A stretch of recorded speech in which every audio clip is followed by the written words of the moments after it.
Chapter 971. Chapter 0969. Father Feng goes to Linya. What are you saying? I don't understand. Xiao Xiao covered her ears, not daring to listen anymore. Her heart, however, jumped. Was she going to fall in love? All this time, Xiao Xiao had been avoiding friendship and love, the two most important emotions in her life. She knew her situation, knew that she might die one day, and she was afraid of that kind of separation between friends and lovers. She didn't want to die in pain, and she didn't want others to feel the same pain and reluctance.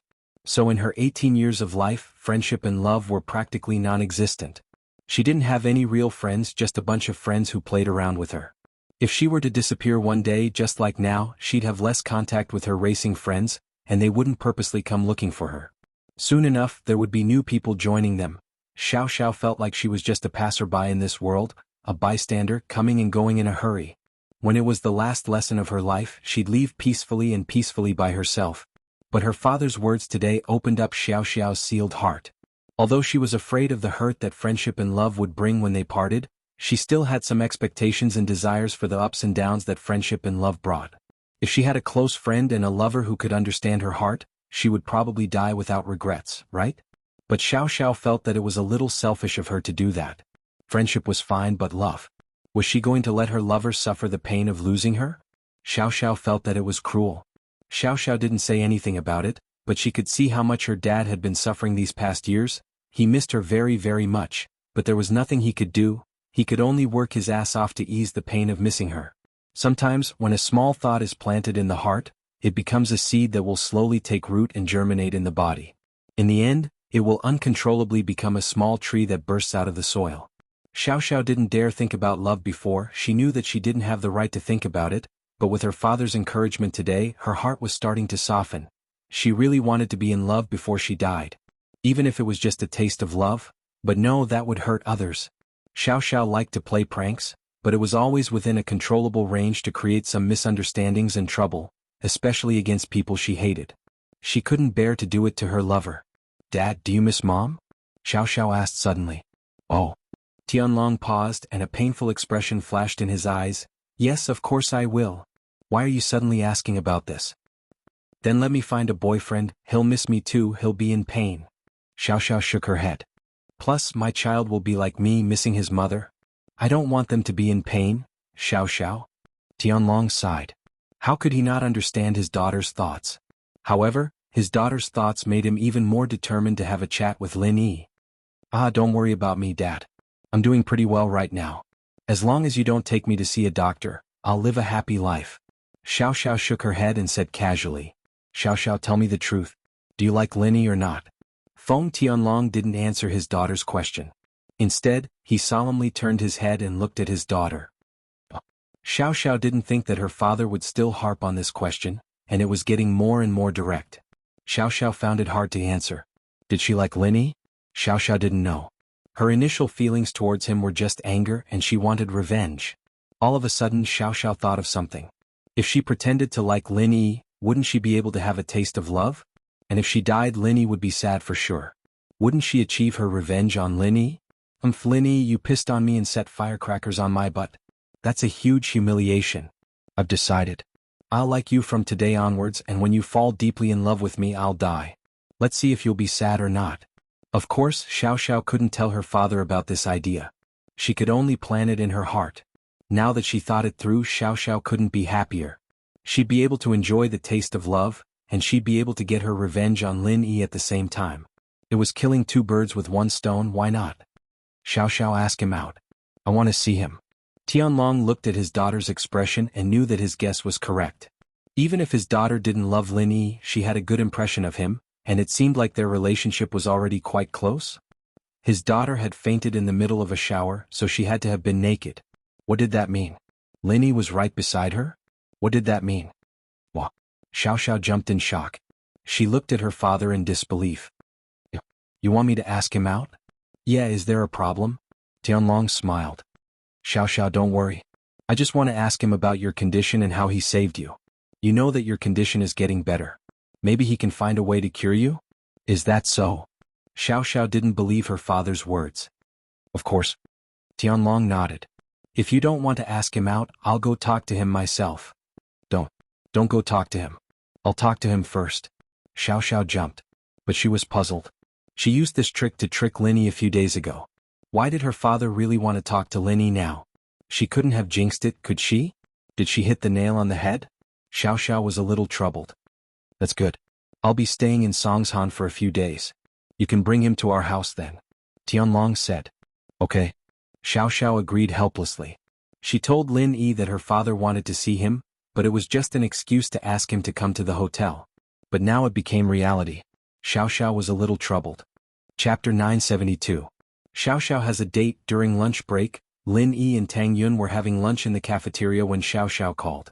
Lin Yi couldn't help but frown as he looked at the caller ID. To be honest, Lin Yi didn't know what this Xiao Xiao girl was thinking. He felt that she was a bit weird. A few days ago she hated him to death and now she liked him all of a sudden. If it weren't for the fact that Lin Yi felt that there was something going on, he would have thought that this girl was a masochist. Why aren't you picking up? Tang Yun saw that Lin Yi didn't pick up the phone right away. She asked curiously. It's Xiao Xiao, Lin Yi said. Oh. Tang Yun's face froze when she heard Xiao Xiao's name, but she still said, hurry up and pick up? What if something happened? Yeah, Lin Yi nodded and picked up. Xiao Xiao? Lin Yi, I'm back in Songshan. Where are you? Did you miss me?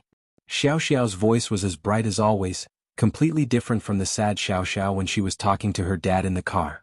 If it weren't for the fact that Xiao Xiao had an incurable disease, no one would have believed that this cheerful girl could be this sad. I'm at school, Lin Yi said. If we're classmates then I miss you a little. Xiao Xiao was a bit displeased at Lin Yi's words. Alright classmate Lin, can you just touch a classmate's chest like that? Lin Yi jumped. This Xiao Xiao really dared to say anything. Luckily, her voice wasn't loud and Tang Yun didn't hear it. What do you want? Didn't you promise to treat me to dinner? I'm a bit hungry now, why didn't you come looking for me? Xiao Xiao didn't want to linger on that topic with Lin Yi. Some things were fine as long as she reminded Lin Yi once in a while. There was no point in talking too much. Now. Lin Yi frowned slightly. Yeah, I just got to Songshan, I haven't eaten yet. Xiao Xiao said. You promised me that you'd treat me to beef noodles and I'll decide the time. Alright then. Lin Yi had no choice but to agree. Lin Yi was a man of his word, and since he'd made a promise to Xiao Xiao, he'd have to keep it. Plus, Lin Yi felt like he owed Xiao Xiao a little. He didn't know what Xiao Xiao was doing, but he did touch a girl's private part. Even if only he and Xiao Xiao knew about this, if Xiao Xiao insisted on calling Lin Yi a gangster, then Lin Yi would have no choice but to accept it. After all, Lin Yi was really a little obsessed back then. He did it on purpose. Plus, Xiao Xiao had helped him a great deal in the auction, getting the Wanyankin box into his hands. I'll drive to the school gate now, you can look for me there. Xiao Xiao said. All right. Lin Yi nodded. After hanging up, Lin Yi sighed before turning to Tang Yun. I'm going out for a bit. Oh? Okay. Tang Yun nodded. She wanted to ask what Lin Yi was going to do, but it seemed like she was worried about Lin Yi and was interfering with his private affairs. Tang Yun was in a dilemma. But now, with a love rival like the miss in front of her, Tang Yun had to be careful. Xiao Xiao helped me a lot in Yanjing and I promised to treat her to a meal. She's back now so she called me. Tang Yun didn't ask for details, but Lin Yi still explained everything to her. Oh, of course you should treat her to a meal. Tang Yun nodded with a smile. It's fine, go ahead. I'll eat in the cafeteria. Alright, call me anytime if you need anything. Lin Yi reminded Tang Yun before leaving the cafeteria and walking towards the school gate. Lin Yi had a complicated feeling towards Xiao Xiao. To be honest, Lin Yi thought that Xiao Xiao was just a spoiled rich kid, but that time at the beach, Lin Yi realized that wasn't the case. Especially after knowing that she was Qianlong's daughter, Lin Yi's feelings towards Xiao Xiao became even more complicated. To be honest, Lin Yi felt pity for this girl. She didn't have a mother since she was young, and her father was always busy outside. This was what made her like this. After knowing Xiao Xiao's background, Lin Yi understood her, and he didn't hate her as much as he did before. This is a cheerful girl full of enthusiasm for life. Only when you get close to her can you see her inner loneliness and sadness in some imperceptible details. Xiao Xiao was still driving her Audi TT. The car stopped beside Lin Yi and she poked her head out from the driver's seat. Lin Yi, get in? Lin Yi didn't say anything. He walked over and opened the door, sitting in the front passenger seat. Hey, why the long face? Xiao Xiao was a little unhappy at Lin Yi's silence. Did I stop you from hitting on girls? I was just getting ready to eat with Tang Yun in the cafeteria. Lin Yi said. So I did. But you can hit on me. Who's prettier, me or Tang Yun? Xiao Xiao blinked her big eyes and turned to Lin Yi. Tang Yun. Lin Yi said. Xiao Xiao's smile turned frosty as she glared at Lin Yi. Don't you know how to coax people? Can't you say something nice? Can't you even lie to me? Fine, you're prettier. Lin Yi said. Boring. Let's go eat. Xiao Xiao looked at Lin Yi's face that said, I'm lying, and her interest waned. Why couldn't she seduce Lin Yi? Why was she so much worse than Tang Yun? Xiao Xiao started the car but didn't go very far. She parked the car in front of a beef noodle restaurant nearby. Lin Yi paused. He didn't think that Xiao Xiao would bring him to a place like this. The prices here weren't high, and when Xiao Xiao asked him to treat her to a meal, Lin Yi thought that she was going to rip him off like how she ripped off Wu Qintian. Lin Yi and Xiao Xiao went into the noodle house and found a table for two. Can the two of you wait for a moment? I'll order for you right away. The waiter was standing in front of a table with a mother and daughter, ordering for them. All right, we'll take a look at the menu first. Lin Yi nodded nonchalantly and picked up the menu. Chapter 973. Eating a bowl of noodles, of course. The waiter nodded. He could see that the living conditions of the mother and daughter were not very good. It could be seen from their clothes. They were all old clothes that were out of season. Nowadays, few people in the city wore such simple clothes. Xiaoxi, can we just have one bowl? I can't eat that much. This bowl of noodles looks like a lot. The mother said to a 15 or 16-year-old girl beside her. She knew that her mother was reluctant to part with the money, but the doctor said that her mother was about to die. Coming here to eat beef noodles was her wish. Although She was frugal, she still gritted her teeth and said, just 2 bowls? Child, isn't it a waste? The mother interrupted She and said to the waiter, just 1 bowl, how much is it? Hello, a bowl of beef noodles, you spent a total of 15 kuai. The waiter sympathized with the mother and daughter, but he was also a part-time worker. His living conditions weren't much better than theirs, and he couldn't just give them a bowl of noodles. That would only make the boss deduct it from his salary. When the mother heard that a bowl of noodles cost 15 kuai, she looked distressed. Shi, on the other hand, took out a stack of bills from her pocket, counted out 15 kuai and gave it to the waiter. The waiter knew that it was not easy for the mother and daughter to earn this money, but he had no other way. He could only look at them sympathetically. He was going to secretly instruct the kitchen to make more noodles for them. This was the only thing he could do. Xiaoxi, it's not easy for you to make money and you still have to treat my illness. In the future, let's not waste it. Shi's mother said softly, 15 kuai, how many noodles can we buy? It's enough for us to eat for many days. Mom, today is my birthday, I said I'll make the decision. She interrupted her mother and said with a smile, after today I'll be 16, an adult. I'll definitely make a lot of money in the future and take you out to eat every day. Okay, Mom will wait for you. The mother sighed in her heart. She didn't know if she could hold on until that day. Seeing that her daughter had grown up, she felt more at ease when she left. This noodle shop was an old one in the neighborhood. It had been open for a few years. When She was young, she and her mother would pass by here and they would look at the customers with envy. At that time, her mother would always tell Shi that when she made money in the future, she would bring Shi here to eat noodles. In the blink of an eye, Shi had grown up, but her mother was found to have cancer. All of a sudden, Shi's family, which wasn't well off to begin with, became strapped for cash. Her mother couldn't do her job anymore, so she could only rely on Shi to pick up waste paper and drink bottles after school. Today was Shi's 16th birthday, but Shi wasn't happy at all because just a few days ago when her mother went to the hospital for a checkup, the doctor told her that her mother only had 1 or 2 months left, and told her to prepare for her funeral. She was stunned. Although she had expected this day to come, she didn't think it would come so soon. Mom, are you leaving already? She was very sad, but she was afraid that her mother would suspect, so she had to pretend to be happy. Using birthday as an excuse, She brought her mother to the noodle shop. In her mother's eyes, She was still a child's willfulness, but She knew that if she didn't bring her mother to eat noodles now, her mother might not be able to eat noodles here for the rest of her life. So she spent a few nights, came home 2 hours late every day, took a bus to the beach to pick up drink bottles, and finally saved up 30 yuan. The goal was to eat beef noodles with her mother. She had already asked for the price in advance, 15 yuan a bowl. Although it was expensive for her, she felt it was worth it. Lin Yi's gaze swept across Shi and her mother, and finally stopped on Shi's mother. She was a haggard and slightly sick woman, although she had been tortured by the disease, but it could be seen that she must have been very beautiful when she was young. But in Lin Yi's eyes she probably didn't have long to live. As for the specific reason, Lin Yi didn't know. Without further examination, Lin Yi didn't know what illness she had. The girl called Qin. She was very pretty, probably like her mother when she was young. Although she was only 16, she was already very beautiful. Although her clothes were simple, they were very clean and tidy. This made Lin Yi think of Tang Yun, and it made his heart skip a beat. Lin Yi frowned. He didn't know when, but it seemed like he wasn't so cold anymore. Like he liked to meddle in other people's business? Was it the environment here that changed him? Lin Yi realized that he had indeed left those bloody days far behind. He was starting to blend into this environment, and he even liked it here. The waiter walked over and Lin Yi retracted his gaze and looked at Xiao Xiao.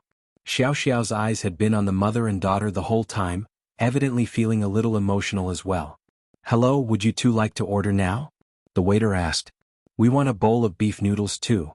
Xiao Xiao didn't wait for Lin Yi to speak. She got the idea from the mother and daughter. Eating a bowl of noodles with Lin Yi would help improve their relationship. "Oh, okay." The waiter paused and nodded. It wasn't unusual for a couple to share a bowl of noodles, but it was just a coincidence that the mother and daughter had ordered a bowl of noodles, and Xiao Xiao had ordered a bowl of noodles as well. "Just one bowl? You're not eating?" Lin Yi frowned as he looked at Xiao Xiao. "Of course I'm eating." Xiao Xiao almost exploded after hearing Lin Yi's words. "You're treating me to noodles, all right? You're asking me if I'm eating? Why would I ask you to treat me if I'm not eating?" "Oh, 2 bowls then," Lin Yi said faintly to the waiter. "Yes, sir." The waiter smiled. It seemed that either Lin Yi didn't know how to flirt, or Xiao Xiao was overthinking things. These two might not be a couple. They might be a girl chasing a guy. Xiao Xiao was a little unhappy. "I can't eat, the noodles here are too big." "Then tell him to put less," Lin Yi said. "Am I stupid?" Xiao Xiao was so angry that she didn't say anything. She waved at the waiter angrily, telling him to leave. Chapter 974. Not much time after a while, the mother and daughter's beef noodles were served. The noodles in the bowl were piled high, and there was a shocking amount of beef on top. "Please enjoy your meal." The waiter placed 2 pairs of chopsticks in front of Qin Shi and her daughter's table, then quietly retreated. "The noodles here are so good, no wonder it's so expensive." The mother looked at the beef noodles in surprise. "This is enough for the 2 of us." "Yeah." Qin Shi smiled bitterly inwardly. The waiter must have asked the kitchen to make this for them, right? After all, there weren't many customers right now, but when Qin Shi came for inspection, she checked the amount of noodles. How could there be so much? Now it was more than half. There were a lot more pieces of beef too. This bowl of noodles probably cost 15 kwai. Qin Shi looked at the busy waiter gratefully and passed the chopsticks to her mother. "Mom, let's eat." "Sure, eat." "You eat first." The mother looked at Qin Shi lovingly. "It's so good." Qin Shi knew that her mother wouldn't eat if she didn't, so she took a bite and pushed the noodles to her mother. It was really, really good, but the more Qin Shi liked it, the more she didn't want to eat it. She wanted to save it for her mother. She could eat it whenever she wanted. She still had time to grow, but her mother? No wonder there's so many people here, it's really good. Qin Shi's mother nodded in satisfaction after taking a bite. You're still growing, eat more meat." "Mom, you eat too." Qin Shi didn't want to eat it, so she put a small piece of beef in her mouth and a big piece of beef in her mother's mouth. "Look, there's a lot of noodles here, isn't there?" Xiao Xiao pointed at the mother and daughter as she spoke to Lin Yi. "Are you really dumb or are you just pretending?" Lin Yi asked. Xiao Xiao almost jumped on the table and stepped on Lin Yi. "Why were you so mean to me? Yushu always asks stupid questions. Why didn't you ask her if she was really dumb or just pretending?" "Xiao Xiao, what are you trying to do? Why do I feel like something's wrong with you?" Lin Yi looked at Xiao Xiao. "What's wrong with me? I don't want to do anything. I told you I like you, I want to pursue you," Xiao Xiao said. Lin Yi shook his head. There was nothing he could do if Xiao Xiao didn't want to tell the truth. On the other side, Qin Shi was still sharing the same bowl of noodles with her mother. Her mother's eyes were still filled with love, and she kept telling Qin Shi to eat more, but the more it was like this, the sadder Qin Shi felt. Tears flowed down uncontrollably. She was afraid that her mother would see it, so she quickly stood up and ran in the direction of the bathroom. As she walked, she said, "I'm going to the bathroom, Mom, you eat first?" Why is she crying? Xiao Xiao was paying attention to Qin Shi's every move. She was confused when she saw Qin Shi crying. "Her mother is dying," Lin Yi said faintly. "What?" Xiao Xiao almost stood up from her seat. "You're saying that her mom's dying? Are you serious?" "Look at her mother's face, it's obvious that she's dying." She probably doesn't have much time left, Linny said. You can tell that her mother doesn't have much time left with just one look? Xiao Xiao didn't believe it. Bian Ke saw Kai Huan Gong and left. That's the same logic, Linny said. Sometimes you can tell how long someone has left with just one look. Then how long do you think I have left? Xiao Xiao's heart skipped a beat. She didn't show it on her face, but she was really nervous inside. I can't tell that you're dying. Linny thought that Xiao Xiao was joking, so he didn't mind. Oh. Xiao Xiao was a little disappointed that Lin Yi didn't take her seriously at all. At that moment, Lin Yi and Xiao Xiao's beef noodles were served as well, but the difference was like heaven and earth compared to Chen Shi's. 2 bowls here was about the same amount as 1 bowl. See? Is 1 bowl enough? Linny smiled. It's enough. I don't eat much. Xiao Xiao said stubbornly. Who ate so much that they couldn't even walk? Linny couldn't help but think of the time Xiao Xiao ate seafood in Yanjing. She was so full she was like a crab walking sideways. That's because I wanted to eat that iron fist Wu Por. Xiao Xiao blushed. As the two were talking, something happened to Chen Shi. Chen Shi was afraid that her mother would see her crying, so she wanted to go to the bathroom quickly. She didn't know that as soon as she got up, she bumped into a customer who had just entered the noodle house. The customer was lighting a cigarette with a lighter, and Chen Shi turned around and knocked the lighter in his hand to the ground. Motherfucker, little girl, don't you have eyes? Do you even know how to walk? The man was furious when Chen Shi knocked the lighter to the ground. I'm sorry. Chen Shi jumped and quickly bent down to pick up the lighter. I'm returning it to you. I'm really sorry. I didn't do it on purpose. Sorry? You're just sorry? Do you know what brand this lighter is? Zippo. You dropped the paint on it. Can you afford it? The man grinned and glared at Chen Shi. Chen Shi didn't think that she would get into trouble just by turning around. She didn't know if the man was telling the truth, but she was in the wrong. She lowered her head. I'm sorry, cut the bullshit, hurry up and pay up. The man slammed the table and with a bang, the beef noodles in front of Chen Shi's mother hit the ground. It shattered and the soup and noodles spilled all over the floor. Chen Shi didn't think that this man would be so unreasonable. She had already apologized, and not only did he not accept it, he even knocked over her beef noodles. This was the noodles she had spent a lot of effort to buy for her mother. Thinking of this, Chen Shi couldn't help but cry. I'm sorry, big bro, the child doesn't know any better. How much is the lighter? I'll pay you. Chen Shi's mother didn't think that this would happen. The mother and daughter were happily eating noodles and now they were in trouble. 5,000. The man humphed coldly. Hurry up and pay up, or I'll call the police and sue her for deliberately destroying other people's property. Chapter 975.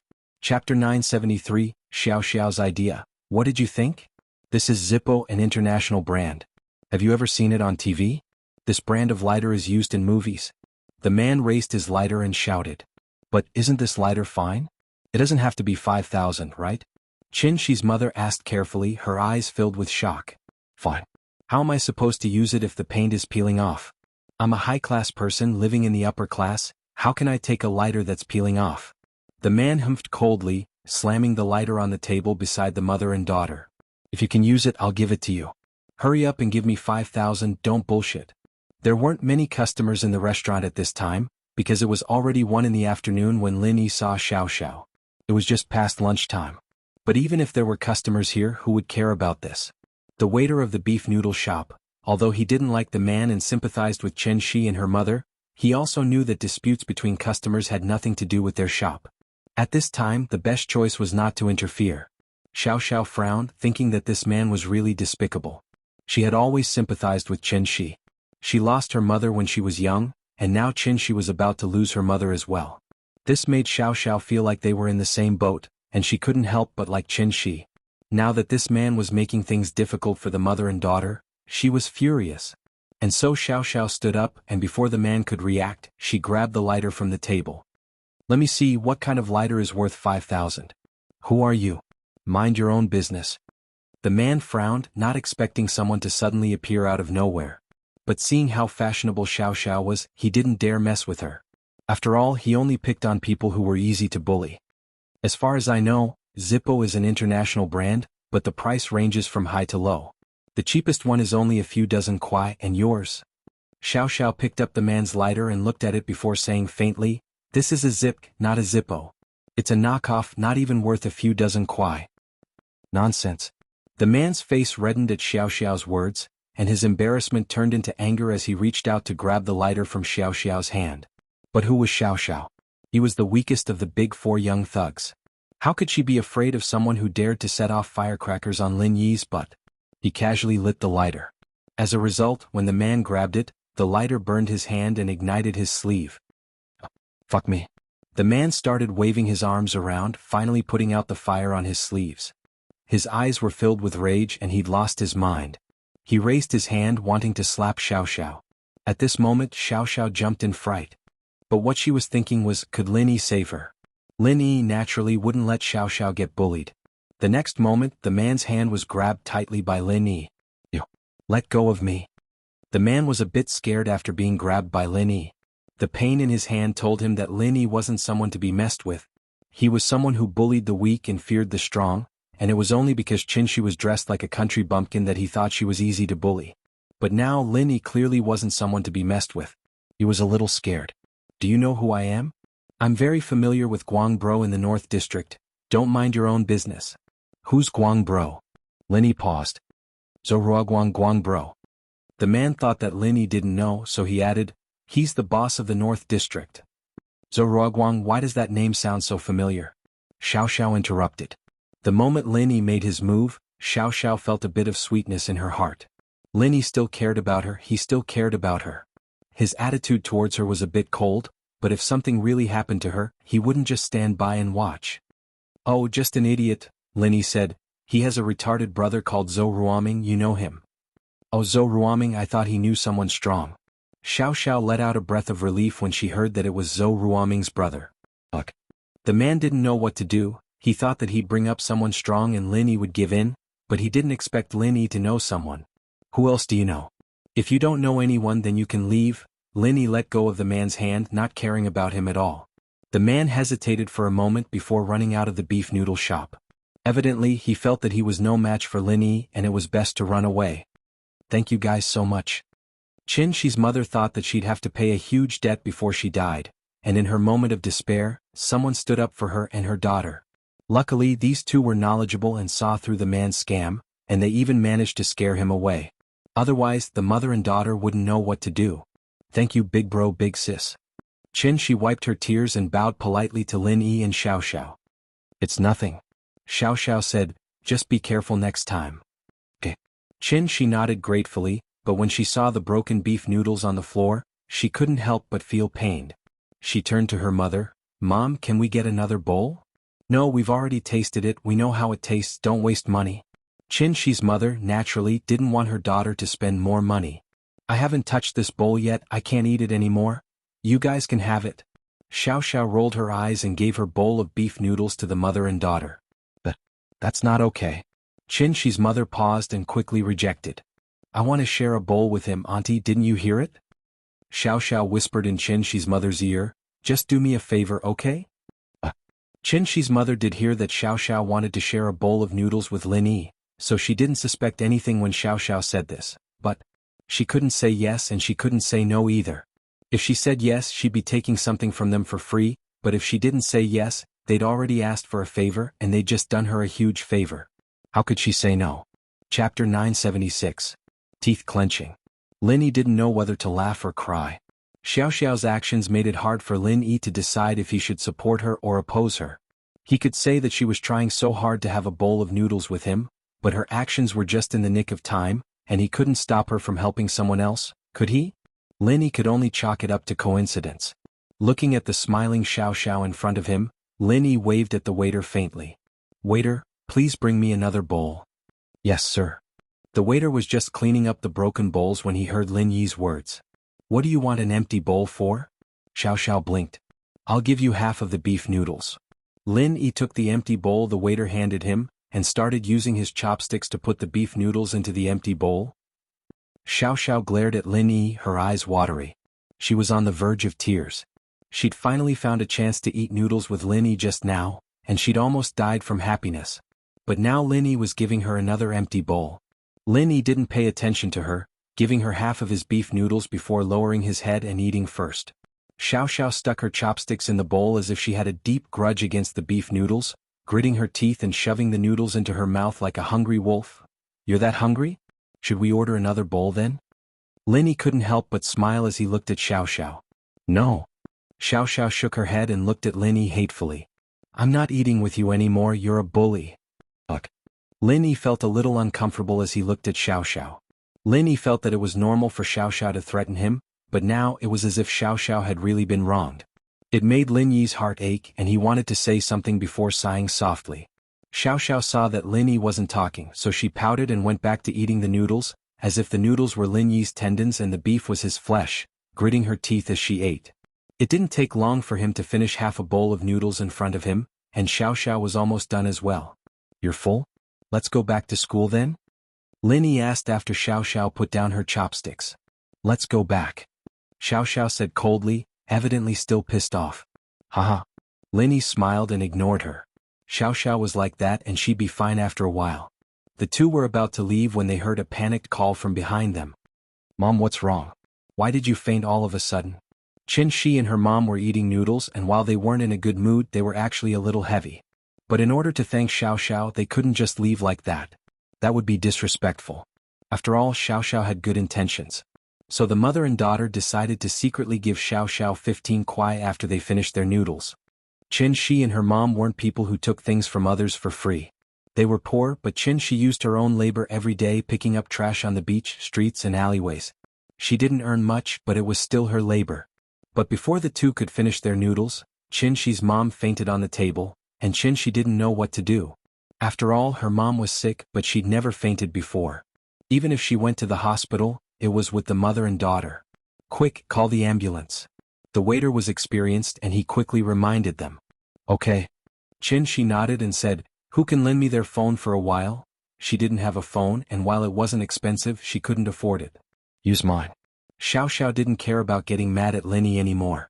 She took out her phone and gave it to Qin Shi. Seeing the panic in Qin Shi's eyes, Xiao Xiao remembered her lonely and sad childhood. How lonely was it without her mom by her side?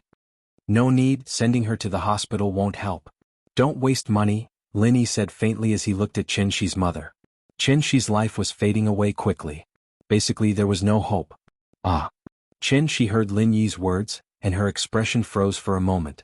Then tears flowed down her face and she hugged her mom, crying out loud.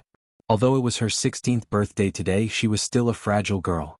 She knew that her mom would leave her soon, but she didn't think it would be this soon. When her mother fainted, Qin Shi still had a sliver of hope in her heart, hoping that her mother would wake up after reaching the hospital, but Lin Yi's words were like a bucket of cold water, pouring it all over her head, plunging her into despair. At that moment she felt so helpless. She didn't know what to do. The only thing she could do was hug her mom and cry out loud. That was the only way she could vent the pain in her heart. What's wrong with you? Who talks like that? Lin Yi's words made the waiter unhappy. Who do you think you are? You can decide someone's life and death with just one sentence? Lin Yi turned his head and looked at the waiter faintly. This person had a good heart. From the beginning to the end, he didn't look down on Qin Shi and her mother, so Lin Yi wouldn't vent his anger on him. What he said now was just anger because he didn't know the truth. Why would Lin Yi bother with him? Seeing Lin Yi turn his head, the waiter was shocked. He remembered that Lin Yi had just chased away the troublemaker and he was a little scared. But Lin Yi's words were indeed unpleasant, so the waiter only took a step back and insisted, don't listen to his nonsense, hurry up and send her to the hospital. I'll call the ambulance right now. Lin Yi, is there really no hope for her? After Lin Yi saved her last time, Xiao Xiao knew that Lin Yi knew medicine, so she couldn't help but believe Lin Yi's words. At that moment, Lin Yi's hand was already on Qin Shi's wrist. He didn't explain much to the waiter and only said to Xiao Xiao, terminal liver cancer, what do you think the hospital can do? Xiao Xiao's face froze. Cancer, one of the incurable diseases of the century. Even people who didn't know medicine would basically think that this person was already sentenced to death when they heard the word cancer. Ah. Lin Yi's words stunned Qin Shi. Her eyes were wide open, staring at Lin Yi without blinking. Chapter 977. No matter what, but only Qin Shi knew that Lin Yi wasn't just talking nonsense. She was shocked because Lin Yi was able to identify her mother's illness as soon as he opened his mouth. And it was accurate to the late stage of liver cancer. She had brought her mother to see both Eastern and Western medicine before, and she had seen this method of diagnosis, but she had never seen someone like Lin Yi who could accurately identify the illness in just a few seconds. In an instant, She understood that this big brother who helped her before was a miracle doctor. If he could identify her mother's illness, could he save her? You can save my mother, right? If you can identify my mother's illness, then there must be a way. She didn't care about the fact that men and women shouldn't touch each other. She grabbed Lin Yi's hand and said urgently, "Please, I beg you, save my mother no matter what it takes." Lin Yi's heart skipped a beat. In the past he wouldn't be moved by the joys and sorrows of separation and reunion, but now was he the one who had changed? Shi's words made the waiter's jaw drop. He didn't think that Lin Yi would actually be able to identify Shi's mother's illness, and from the looks of it, Lin Yi really was a doctor. So what he said before was all true? At the thought, the waiter felt a little ashamed. It was all his fault for being too impulsive, scolding Lin Yi without any reason. "Lin Yi, do you have a way?" Xiao knew how painful it was to lose her mother.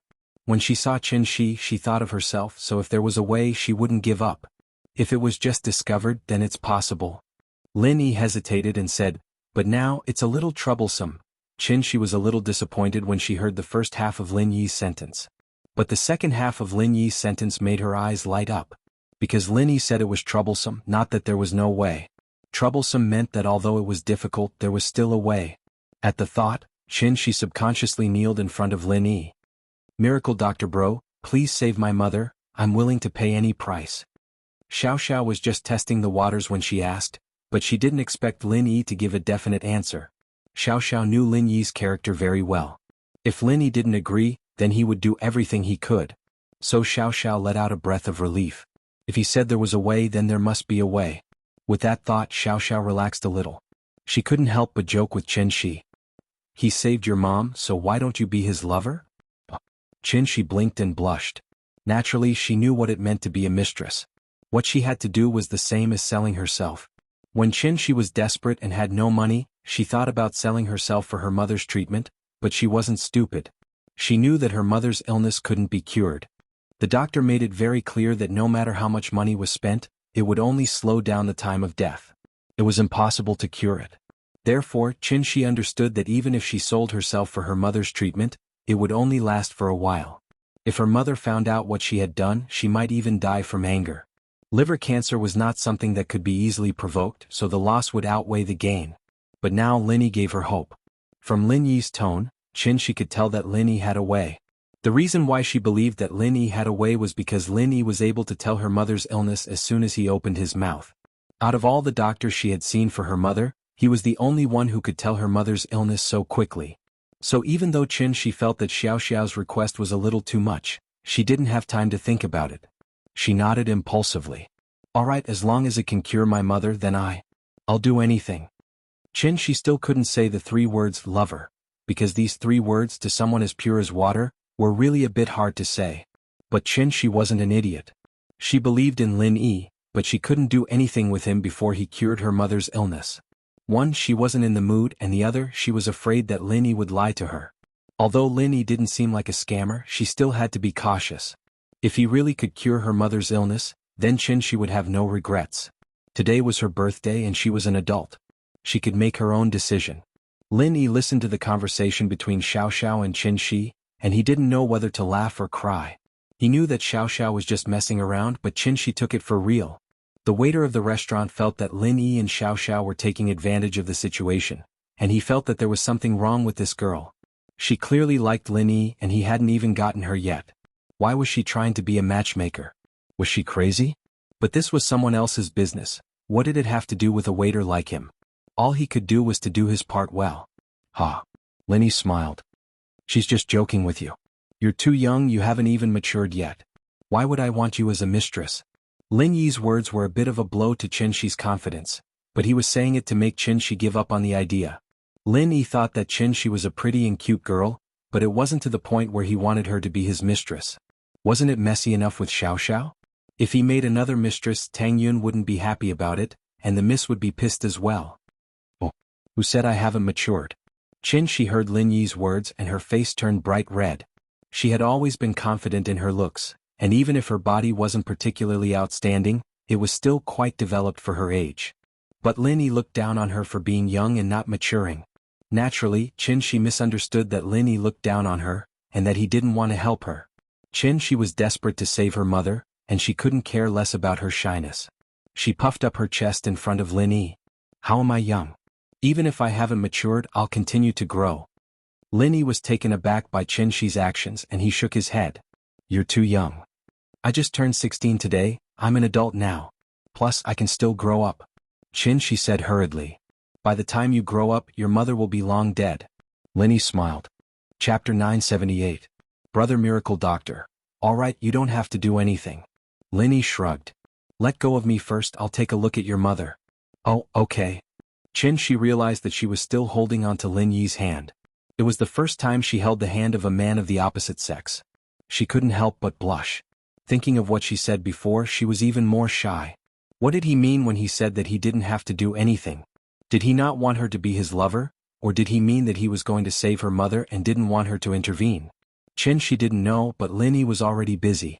Lin Yi took out the silver needle box and took out the silver needles from it.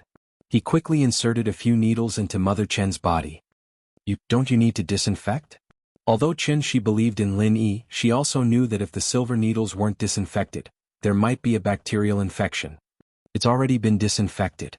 Lin Yi said faintly, but he didn't explain how he disinfected it. When Lin Yi used the silver needles without alcohol or other disinfectants, he would use his own qi to disinfect the silver needles. The heat generated by the qi was enough to kill any bacteria. Oh. Qin Shi thought that Lin Yi disinfected the silver needles before carrying them on his body, so she didn't ask much. Cancer was something that Lin Yi couldn't heal with energy, but if it was in the early stages of cancer, as long as the cancer cells didn't spread, he could use energy to repair the damaged liver after removing a large area of the liver and achieve the goal of curing it. But now the cancer cells had already spread. Lin Yi couldn't use this method at all. He could only use the second, more troublesome method. He used the silver needles to seal several major acupuncture points on Mother Chen's body to prevent the cancer cells from continuing to spread. Then Lin Yi would use his body's energy to help Mother Chen recover her vitality. Then he would use traditional Chinese medicine to completely kill the cancer cells. In the world, there were many precedents of traditional Chinese medicine curing cancer. Although it was rare, it wasn't impossible. Lin Yi was proficient in ancient prescriptions and pharmacology. If he wanted to cure Mother Chen's illness, there was no problem at all. It was just that the process was more troublesome. He had to change different drugs according to the effect of each course of treatment. Finally, he could achieve the effect of a full recovery. The duration of this process varied from person to person. It could be very fast or it could take years. However, with the existence of Lin Yi's energy, Mother Chen's vitality could be continuously restored by the cancerous cells until she was completely healed. However, Lin Yi had to treat Mother Chen every once in a while. This was a continuous process, and it was better to heal it all at once in the early stages. Lin Yi activated the art of dragon mastery and began to transfer energy to Mrs. Chen. Qin Shi, Xiao Xiao, and the waiter all held their breaths as they looked at Lin Yi. They didn't know what effect these silver needles would have, but when they saw Lin Yi's professional technique, they were full of trust in Lin Yi. What happened to me? Mother Chen woke up. She touched her forehead and woke up in a daze. She opened her eyes tiredly and looked around. When she saw everyone around her and her daughter's teary face, she couldn't help but be stunned. This is, Mom, you're awake. Qin Shi didn't think that her mother would wake up again. She was really afraid that her mother would never wake up again once she fainted. But Lin Yi really woke her mother up. While she was happy, she was also secretly grateful to Lin Yi. She also made up her mind that no matter what Lin Yi wanted her to do, she would agree. I was a little sleepy just now. Did I fall asleep? Mother Chen looked down and suddenly realized that there were silver needles in her body. She was shocked. This is, Mom, you fainted just now. Thanks to this miracle doctor bro who saved you. Qin Shi looked at Lin Yi and said to her mother. However, her eyes fell on Lin Yi and her face was a little red. I fainted. Mother Chen was stunned and then quickly thanked Lin Yi. Thank you so much. I didn't expect to trouble you again. It's nothing. Lin Yi shook his head and put away the silver needles. I only temporarily stabilized the cancer cells in your body, but it doesn't mean that you're cured. Where is your home? Let's walk and talk. There were outsiders in the beef noodle restaurant. Lin Yi didn't want the news of him being able to cure cancer to spread. Otherwise, he was afraid that in the future, he wouldn't need to do anything and everyone would come to him for treatment. No matter how powerful Lin Yi was, he was only one person. Moreover, he used the art of dragon mastery to cure cancer. This matter couldn't be replicated or promoted. Lin Yi didn't want to break the current medical status quo because he alone was powerless. Mother Qin didn't say anything. The smart Qin Shi probably also understood Lin Yi's intention. First, he wanted to keep it a secret, and second, was he going to her house to find out who it was? Was he afraid that she wouldn't give it to him after he cured her mother?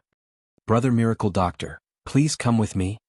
Qin Shi nodded, helped her mother up and walked towards the door without any explanation. Mother Qin didn't want her daughter to tell strangers her home address, but it had been so many years since that incident. That woman couldn't have found this place that coincidentally, and it was even more impossible for her to know Lin Yi. So she didn't say anything. Lin Yi and Xiao Xiao left the beef noodle restaurant. The waiter shook his head, thinking that Lin Yi couldn't wait to get Qin Shi's body and complete the deal. Miracle bro, my house is this way. Qin Shi walked out the door and gestured to the right. Get in the car, we drove here. Lin Yi pointed at Xiao Xiao's Audi TT. Although it was a sports car, it had the same backseat space as a Beetle. It was a bit troublesome to sit in, but it was okay to sit there temporarily. Mother Qin saw that they were going to get in the car and started to hesitate. She didn't know who Lin Yi and Xiao Xiao were. Although Lin Yi woke her up, she still had her guard up against strangers. But Qin Shi didn't suspect anything. She nodded and pulled her mother to get in the car. She saw the miracle happen with her own eyes. Lin Yi used his medical skills to wake her mother up, so Qin Shi trusted Lin Yi unconditionally. Mother Qin saw her daughter's insistence, and the two young men in front of her helped her family twice. She really didn't want to say anything in front of them. Mother Qin hesitated and followed Qin Shi into the car. Chapter 979. I won't go back on my words. They came out of the beef noodle shop together, and the waiters and customers all saw them. Xiao Xiao's car was parked in front of the noodle shop as well, and there were 24-hour surveillance cameras here. If something really happened to her and her daughter, the police would be able to find them easily. With that thought, Mrs. Qin felt a lot more at ease. She felt that Lin Yi and Xiao Xiao weren't bad people. Although they helped him twice, it was impossible for it to be premeditated. Even if the man who picked up the trouble was found by them to target his mother and daughter, how could they know that he would faint later? After getting in the car, Lin Yi dispelled Mrs. Chen's suspicions with just one sentence. There's a pharmacy up ahead. Xiao Xiao, stop for a bit, I'll go get some medicine. Lin Yi said to Xiao Xiao. Okay. Xiao Xiao was looking forward to curing Qin Shi's mother as well, so when Lin Yi said that, she agreed without thinking and stopped the car in front of the pharmacy. I'll go buy medicine with you. Qin Shi said quickly when she saw Lin Yi get out of the car. How could she let Lin Yi spend money to buy medicine? She was already very grateful that he was treating her mother, so she planned to spend the money herself. No need, you don't have enough money, Lin Yi said faintly. If you want to pay me back, you can do it later. Since Lin Yi had decided to help, he would help her to the end. Qin Shi didn't have enough money to buy medicine, but if she insisted on paying him back in the future, Lin Yi wouldn't reject her. But Lin Yi's words made Qin Shi misunderstand. She heard Lin Yi's words and thought that Lin Yi wanted her to pay him back in other ways, so she blushed again. She didn't insist on getting out of the car but said firmly, okay, I'll pay you back slowly. Ah. Lin Yi didn't think that Qin Shi would think so much. Without much thought, he got out of the car. He didn't let Qin Shi get off the car with him. First, Qin Shi didn't have enough money, and second, Lin Yi didn't want the formula to be leaked. He didn't have enough trust in a stranger like Qin Shi. Although the prescription would change according to each person, if Lin Yi's prescription fell into the hands of a medical expert, it would be a valuable asset. Lin Yi did not have the habit of giving benefits to others for free. When Lin Yi entered the pharmacy, he didn't need to write down a prescription. He directly bought some medicinal ingredients and then used the pharmacy's equipment to grind all the medicinal ingredients into powder. Then he divided them into several small packages and packed them. The reason why he chose this kind of small private pharmacy was that the boss and the waiters here were the same. They didn't keep a record of the medicine they sold and directly gave it to Lin Yi. This kind of private pharmacy usually checked the inventory manually every once in a while, and then replenished the stock. There was no sales software. Soon Lin Yi came out of the pharmacy and returned to the car. He handed a bag of Chinese medicine to Qin Shi and said, 1 bag in the morning, afternoon, and evening. Take it with boiled water. In the first few days, it will be accompanied by strong diarrhea. After that, the symptoms will gradually reduce. At first, the feces will be black and smelly. Later, the color will become lighter and closer to normal. When it is completely normal, you can stop the medicine, and then immediately contact me for the next course of treatment. These medicine bags can only be more. Lin Yi quickly explained the method of taking the medicine and the possible symptoms to Qin Shi and Mother Qin. Okay. Chin she carefully remembered every word that Lin Yi said for fear of missing something. After she understood, she quickly nodded and said, I'll remember it. Where is your house?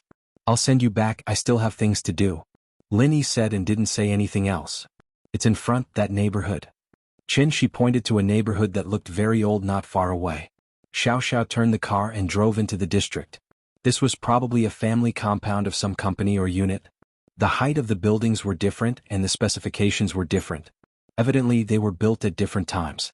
This kind of situation was completely different from those districts that were built with a unified plan. Which building? Xiao Xiao asked. It's the one in front. Chin she pointed at a red brick building that looked the most broken. It's there, Unit 3, Room 402. We won't go up. When the symptoms disappear or when your mom faints again, call me. Lin Yi didn't have any intention of going up as a guest. He just gave Chin Shi a phone number. Okay, thank you, Miracle Doctor Bro.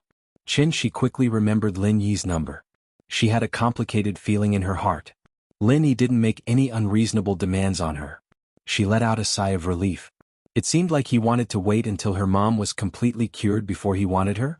But if he did that, would he be afraid that she would regret it later and not treat her mom with care? With that thought, Chin Shi waited for her mom to get out of the car. Then she leaned down and whispered to Lin Yi, who was about to get into the car, I won't regret the conditions from before. Lin Yi paused. He understood what Chin Shi was talking about. He wanted to explain, but Chin Shi stood up straight and stood next to her mom. Lin Yi didn't say anything else. He just shook his head. Sir, thank you. Mother Chin looked at Lin Yi gratefully. She had 1,000 words in her heart, but she couldn't express them at that moment.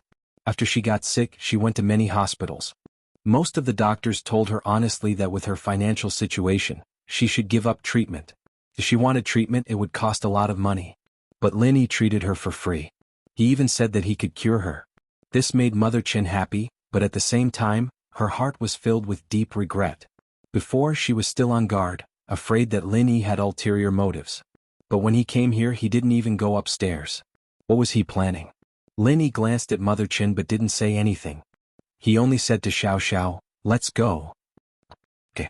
Xiao Xiao didn't think that after helping Chin Shi and her mother, Lin Yi's attitude was still so cold. She couldn't help but feel bored. Chapter 980. Chapter 978, Miracle Doctor. He's thanking you, so why aren't you listening? Aren't you doing a good deed for nothing? Xiao Xiao couldn't help but ask. They have nothing to do with me in the first place. If it weren't for you, I wouldn't have helped them, Lin Yi said faintly. Then you're just going to do nothing? Xiao Xiao paused after hearing Lin Yi's words. Do you even have a kind heart? It's not that I'm not doing nothing, it's that I can't deal with it. Lin Yi shrugged. Can Hua Tua cure an entire generation of people? I have my own things to do, so I don't have to do anything else. But there was one thing that Lin Yi didn't say out loud. That is, what is kindness? Did assassins and mercenaries have a kind heart?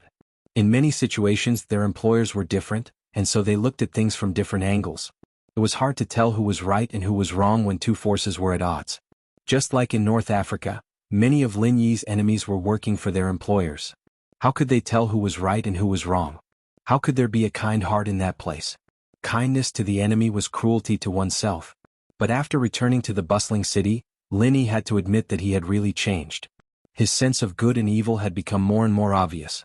He was becoming more and more like a normal person. Lin Yi didn't know if this was good or bad, but what happened today might just be the beginning. Lin Yi said that he didn't care, but Lin Yi had decided to do it all the way in his heart. It was hard to explain the changes in one's mentality sometimes. Xiao Xiao was a little disappointed at Lin Yi's words, but she was also a little happy. Did Lin Yi help her today? Did that mean that she had a place in his heart now? Did her hard work bear fruit? Was this a sign that Lin Yi had fallen in love with her? I helped you today, so we don't owe each other anything. I hope you won't threaten me with the photos in the future. Xiao Xiao's happiness didn't last long before Lin Yi poured a bucket of cold water on her. Xiao Xiao's happiness disappeared in an instant. Fine. What's the big deal? Xiao Xiao humphed, pissed off. You're just scared that I'll show it to Tang Yun, right? I won't let her see it. Seeing Lin Yi and Xiao Xiao's car leave, Mrs. Chen was a little surprised. She could tell that Lin Yi helped her, but his attitude was a little cold. She didn't understand. Lin Yi was doing a good deed, but why didn't he have the attitude of a good deed? She shook her head, temporarily getting rid of those unrealistic thoughts, and then changed to a smiling face to her mother. "Mom, we met a good person and also a miracle doctor. Brother Miracle Doctor said he can cure your illness. You can finally recover." "Ah, I hope so." Mrs. Chin didn't expect her illness to be cured. She was older and she had more experience than Chin Shi. Naturally, she knew what her illness was. Even the private doctors of that man's house wouldn't be able to cure cancer, let alone normal doctors, right? She and her daughter, on the other hand, met a random person who could cure their cancer. Their mother and daughter's luck aside, this person's medical skills were too amazing. How could they meet someone like this so easily? However, Mother Chin also knew that she didn't have long to live. Seeing that her daughter was so happy, she had no choice but to try. This medicine couldn't cure her illness. No matter how bad it was, she would just die from eating it. She was going to die anyway, so why not give it a try? She could give her daughter hope and make her happy. She held her mother's hand and went upstairs happily. They bumped into Grandpa Zhu, who was picking up trash from next door. "Grandpa Zhu, are you going to the beach tonight?" She smiled and greeted Grandpa Zhu. Grandpa Zhu was a lonely old man who lived next door to Chin Shi and her daughter. During the day he collected trash to make a living, and at night he would go to some seaside beaches and other bustling areas to collect some drink bottles and waste paper shells. Since Chin Shi's mother got sick, Grandpa Zhu took Chin Shi to collect trash, and he didn't want any of the things he picked up, just to help Chin Shi. Chin Shi was very grateful, and she once proposed to give half of the money from selling the trash to Grandpa Zhu, but Grandpa Zhu said that he lived alone, and the money he earned from collecting trash every day was enough for his living expenses. The extra money was useless, and Mother Chen's medical treatment was more important. Grandpa Zhu even took out his savings over the years and gave it to Chin Shi to take her mother to see a doctor. Chin Shi and her daughter and Grandpa Zhu were old neighbors. More than 10 years ago, Grandpa Zhu moved next door when Mother Chin moved in for half a year. They lived together for more than 10 years, and Grandpa Zhu also took good care of Chin Shi and her daughter. "Go, Xiaoxi, come find me after school, let's go together." Grandpa Zhu's face showed a kind smile, the wrinkles were piled together, and the eyes looking at Chin Shi were full of love. "Okay." Chin Shi nodded. She was very happy today. Her mother's illness was finally cured. However, although her mother's illness was cured, she still had to continue to go to the beach to collect drink bottles, because her mother's illness would take a long time to recover, and the family's living expenses would fall on her. "Ah, Xiao Chin, you look good today?" Grandpa Zhu looked at Mother Chin and was stunned, then he said with a smile. "Hee, is that so?" Mother Chin didn't expect her complexion to change. "Grandpa Zhu, my mother's illness will be cured soon," She said happily. "What?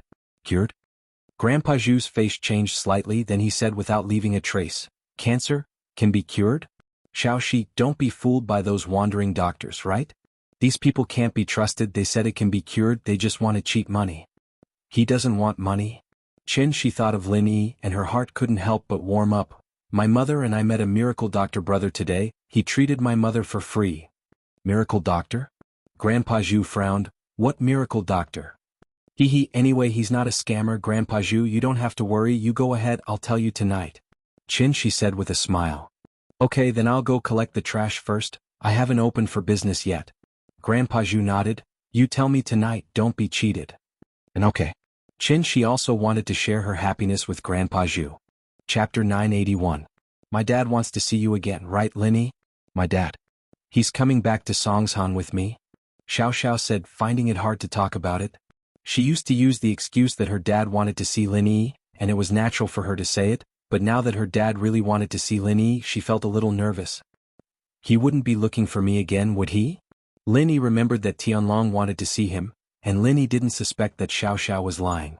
After all, Lin Yi knew Tianlong, and from Lin Yi's perspective, Tianlong would definitely come looking for him if he knew about his relationship with his daughter. Plus, they knew each other before? But Lin Yi heard from Xiao Xiao that Tianlong had something to do at work, and so Lin Yi didn't wait any longer. He knew the nature of Tianlong's work, and it could be a day, 10 days, half a month, or even a year and a half. Lin Yi didn't have the time to wait. Plus, the miss was in trouble. "Yeah, I'll be looking for you again." Xiao Xiao nodded, but didn't see any special expression on Lin Yi's face. She was a little confused. "Hey, why aren't you scared at all? My dad knows about our relationship." Lin Yi replied faintly. "What do we have to do with each other? I've shown him the picture. What do you think our relationship is?" Xiao Xiao asked back. "Ah." Lin Yi only smiled, not saying much. He believed that Tianlong knew Xiao Xiao's personality, and so some things could be easily explained by Lin Yi. After all, he'd worked with Tianlong before and Tianlong knew him. If there really was something going on with Xiao Xiao, he wouldn't deny it. Can't you be a little nervous? Xiao Xiao felt a sense of defeat. Other boyfriends would be nervous when meeting the girl's parents for the first time, but Lin Yi didn't care at all. This meant that he didn't care about her at all. Xiao Xiao was a little depressed. She waved her fist. Love had not succeeded yet and she still needed to work hard. She didn't believe that with her beauty, Lin Yi wouldn't take the bait. No matter how cunning a fox is, it can't escape from a hunter who has been pestering it 24/7. When will we meet? Lin Yi asked. I don't know. If you agree, I'll call my dad. He'll contact you. Xiao Xiao said. Okay, then ask him to set a time. I will pay him a visit. Lin Yi nodded. Xiao Xiao's return didn't cause too much of a commotion. She was a 12th grader and it was normal for people to come and go. Some of the boarding students returned to their original schools, and some of the repeaters came here to study. Some of the hopeless students had already found their own way out, and some of the rich kids didn't need to worry about their future at all. They skipped classes to pass the time and Zhou Ruoming was one of them. Lin Yi separated with Xiao Xiao after returning to school. He went to find Tang Yun. Xiao Xiao wanted to talk more with Lin Yi, but she couldn't help but feel a little depressed. She sat in the classroom bored to death reading books. She didn't even know if she could make it to college, so she didn't have much interest in studying. Even if she couldn't make it to college with her father's connections, it wouldn't be a problem for her to go there. Lil sis Xiao Xiao, you're back? Why did you disappear a while ago? Pinliang saw that Xiao Xiao was back, so he sat next to her on Lin Yi's seat. Oh, I went out for a bit. Xiao Xiao looked at Pinliang. Right, while I was away, did you guys deal with Lin Yi? Deal with Lin Yi? Pinliang's face changed. Lil sis Xiao Xiao, actually I came here to ask you to give up. Let's not target Lin Yi anymore. House Yu and Xiao family's deaths and idiocy had completely touched Pinliang's nerves. Before he had enough strength, he wouldn't do anything to Lin Yi anymore. As for Xiao Xiao, who used to be on his side, naturally he didn't want her to mess with Lin Yi anymore. If Xiao Xiao messed with Lin Yi and Lin Yi thought that Pinliang and Xiao Xiao were on the same side, then he'd be in trouble. So, in order to avoid being dragged into this, he decided to talk to Xiao Xiao and tell her not to do anything to Lin Yi anymore. Pinliang felt that with Xiao Xiao's strength, there was no way she could do anything to Lin Yi. Xiao Xiao paused. What's wrong? Didn't you hate him so much before? Man, don't mention it. Pinliang shook his head. Lil sis Xiao Xiao, I'm only telling you because we used to be good friends. Did you know? Yanjing's House Yu and Xiao family both went to cause trouble for Lin Yi. These two are noble houses, have you heard of them? House Yu? Xiao family? How could Xiao Xiao not have heard of them? She'd attended House Yu's auction before, and even ate with Lin Yi and the Xiao family. Naturally, Xiao Xiao knew about these two noble houses. They went to cause trouble for Lin Yi? Yeah, they're all mystic class masters from the noble houses. They went to cause trouble for Lin Yi and guess what happened? Pinliang was a little depressed as he said that. The difference in strength between him and Lin Yi was too big. Thank goodness he didn't push Lin Yi too far, or he wouldn't live to see the day Zhang Naipeo left the mountain. How was it? Xiao Xiao's heart tightened for no reason. Why was she worried about Lin Yi? Wasn't she the one who wanted revenge the most? Now that there were two big houses helping her get revenge on Lin Yi, how could she not be happy? No, the one Lin Yi offended was her, and if he wanted revenge, she had to do it herself. No one else could. Xiao Xiao gave herself a reason. One of House Yu's dead, and the Xiao family's in a vegetative state. Pinliang sighed. Lil sis Xiao Xiao were no match for them, so let's not do anything rash. Lin Yi killed one of House Yu's, and the Xiao family's turned into an idiot? And he's fine? Xiao Xiao's eyes widened as she looked at Pinliang in disbelief. Chapter 982. What are you looking at? But Xiao Xiao didn't know. She knew what noble houses like House Yu and Xiao family signified. They were very powerful forces. How did Lin Yi mess with them? Plus, Lin Yi managed to kill one of them and injure the other? Nope. House Yu and Xiao family both stopped at the same time. Maybe they're scared of him? Pinliang's information was limited. He knew that those forces were very powerful, but he didn't know why House Yu and Xiao family didn't do anything after that. Oh. Xiao Xiao nodded. She decided that she would ask her father if he knew anything about this when she got home. That's why Lil sis Xiao Xiao, let's not mess with Lin Yi. I'm doing this for your own good. Pinliang said. Alright, I got it. I won't mess with him. Xiao Xiao didn't really care. She did mess with him, so what if he killed her? He couldn't do anything about it. He still had to protect her when she was in danger? It seemed like Linny didn't see her as an enemy. Her hard work paid off. Alright, you keep it in mind then. Pinliang saw that Xiao Xiao wasn't paying attention, so he didn't say anything else. He'd warned her already and he'd drawn a line between them. If Linny really did take it out on him, he'd have something to say. After all, Pinliang had already recorded it with his phone. That would prove his innocence. One had to admit that Pinliang was getting smarter and more cunning. Lin Yi texted Tang Yun, telling her to meet under the shade of a tree in the school field. Lin Yi waited there quietly. Tang Yun wasn't there yet when Lin Yi's phone rang. Hello. It was an unknown number, but Lin Yi could roughly guess who it was. Other than Xiao Xiao's father, it couldn't be anyone else. Hello, is this Lin Yi? I'm Feng Tianlong. Lin Yi's guess was right. It was Feng Tianlong. Feng, hello. Lin Yi didn't know how to address Tianlong. Should he treat him as an equal or as a junior? In the past, when they were in a team, Tianlong was the captain, and Lin Yi was the vice-captain. They were on equal footing, but now Lin Yi thought of Xiao Xiao. Tianlong wasn't an idiot. Seeing Lin Yi's hesitation, he understood what he was thinking. He couldn't help but smile. You're my daughter's classmate, so calling me uncle isn't a bad thing, is it? Haha, of course. Lin Yi smiled. Lin Yi, Tianlong smiled. Yes, I do. Do you have time, Lin Yi? Tianlong joked. So your name is Lin Yi. I'm not used to it. I used to call you Eagle, business or private? Lin Yi was slightly taken aback. Tianlong bringing up the past made Lin Yi a little confused as to why Tianlong was looking for him. Private? Tianlong said with certainty. If it's business, I'm afraid it's not me contacting you. It's Director Xia himself. It's about Xiao Xiao? Lin Yi couldn't help but smile bitterly. It seemed that Tianlong was really looking for him because of Xiao Xiao. Did he really think that he had that kind of relationship with Xiao Xiao? That's right. Tianlong said. It's about Xiao Xiao. Uncle Feng, there's something I need to explain. Xiao Xiao and I aren't in the kind of relationship you think. Lin Yi felt that he needed to make it clear first. Otherwise, it might cause a bigger misunderstanding. What's the relationship? Feng Tianlong smiled. Let me finish first?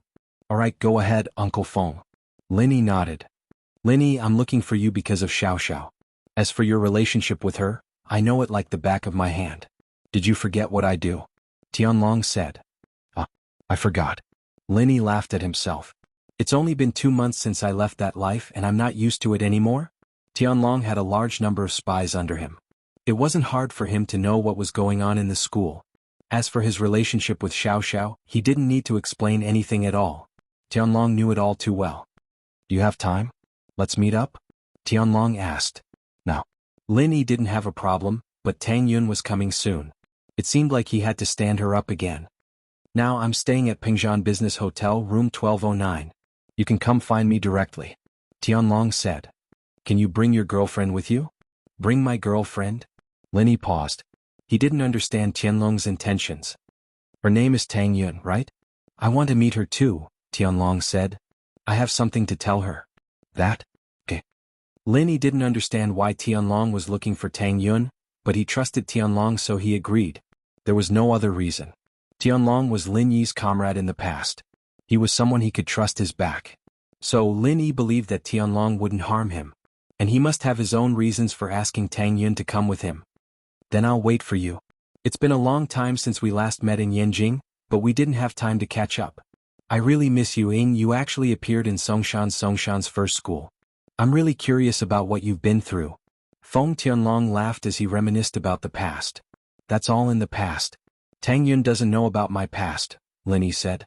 Oh, I understand. Then I won't mention those things. Tianlong paused and immediately said. When Lin Yi hung up the phone, he saw Tang Yun running towards him. Lin Yi realized that the little bunny in front of Tang Yun's chest was getting bigger. Her school uniform was a size too small. Did you wait long? With the teacher here, I can't skip class. I only came out after class, Tang Yun said apologetically as she fixed her hair that had fallen down from running. I just got here too. I got a phone call and you're here. Lin Yi's eyes were on Tang Yun's chest. He wanted to touch it. Chapter 983.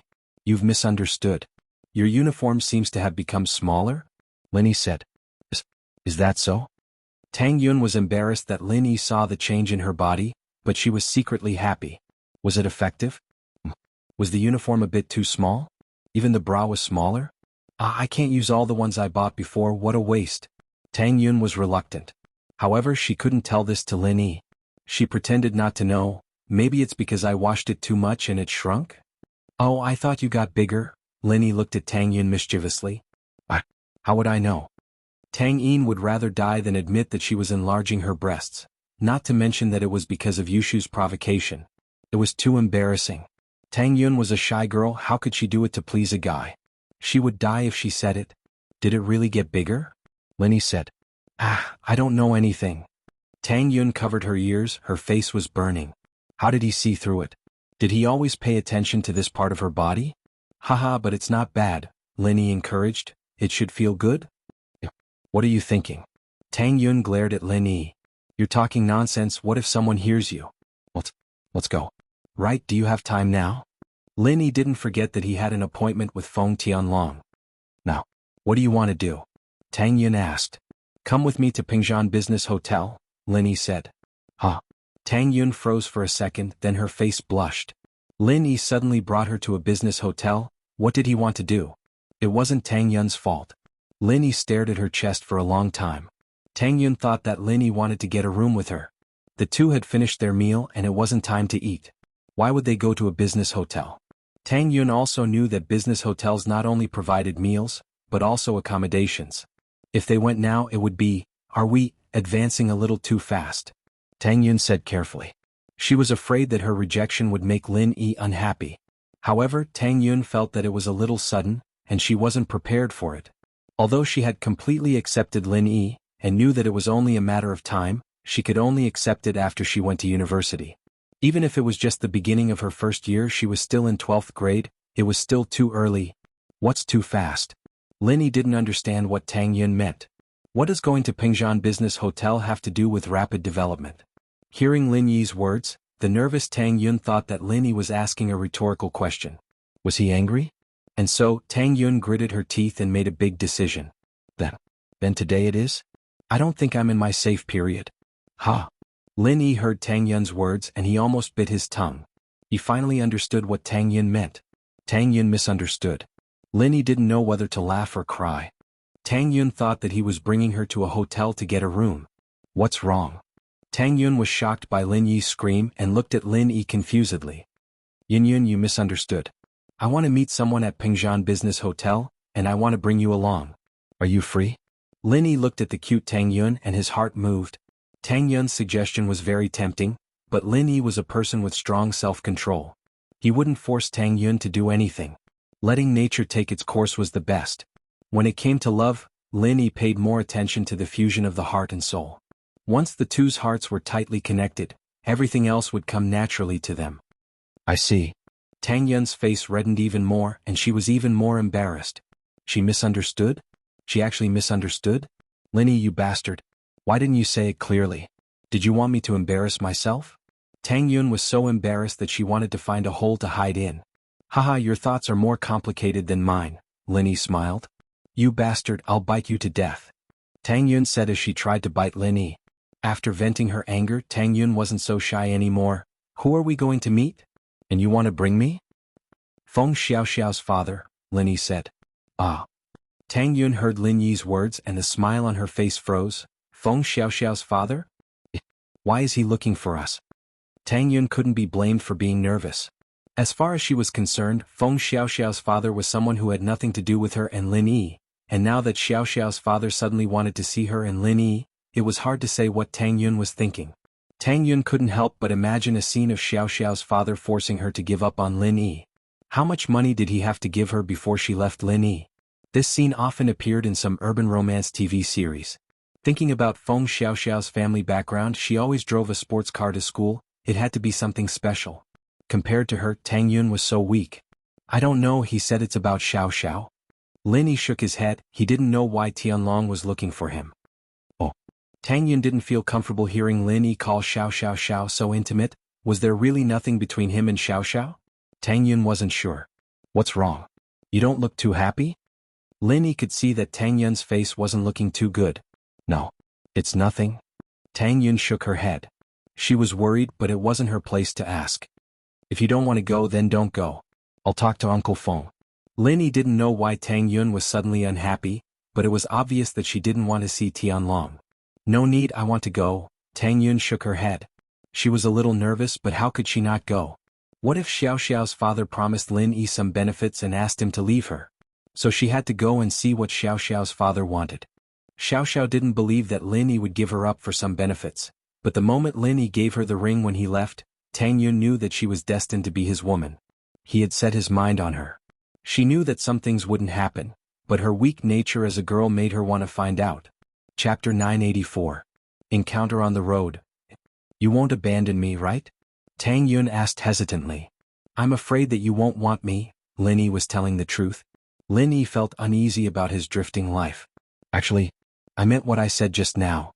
Tang Yun hesitated and said firmly, I'm the type of girl who will die for one man. Even if you don't want me, I won't let anyone else touch me. Tang Yun was referring to the time when she wanted to get a hotel room with Lin Yi.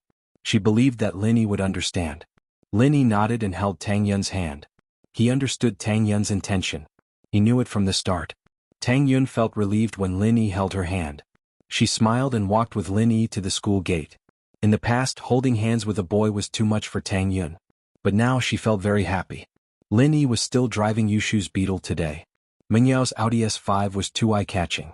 If Lin Yi drove it to the hospital every day to pick Tang Yun up, it would attract a lot of attention. But the Beetle was a lot more low-key.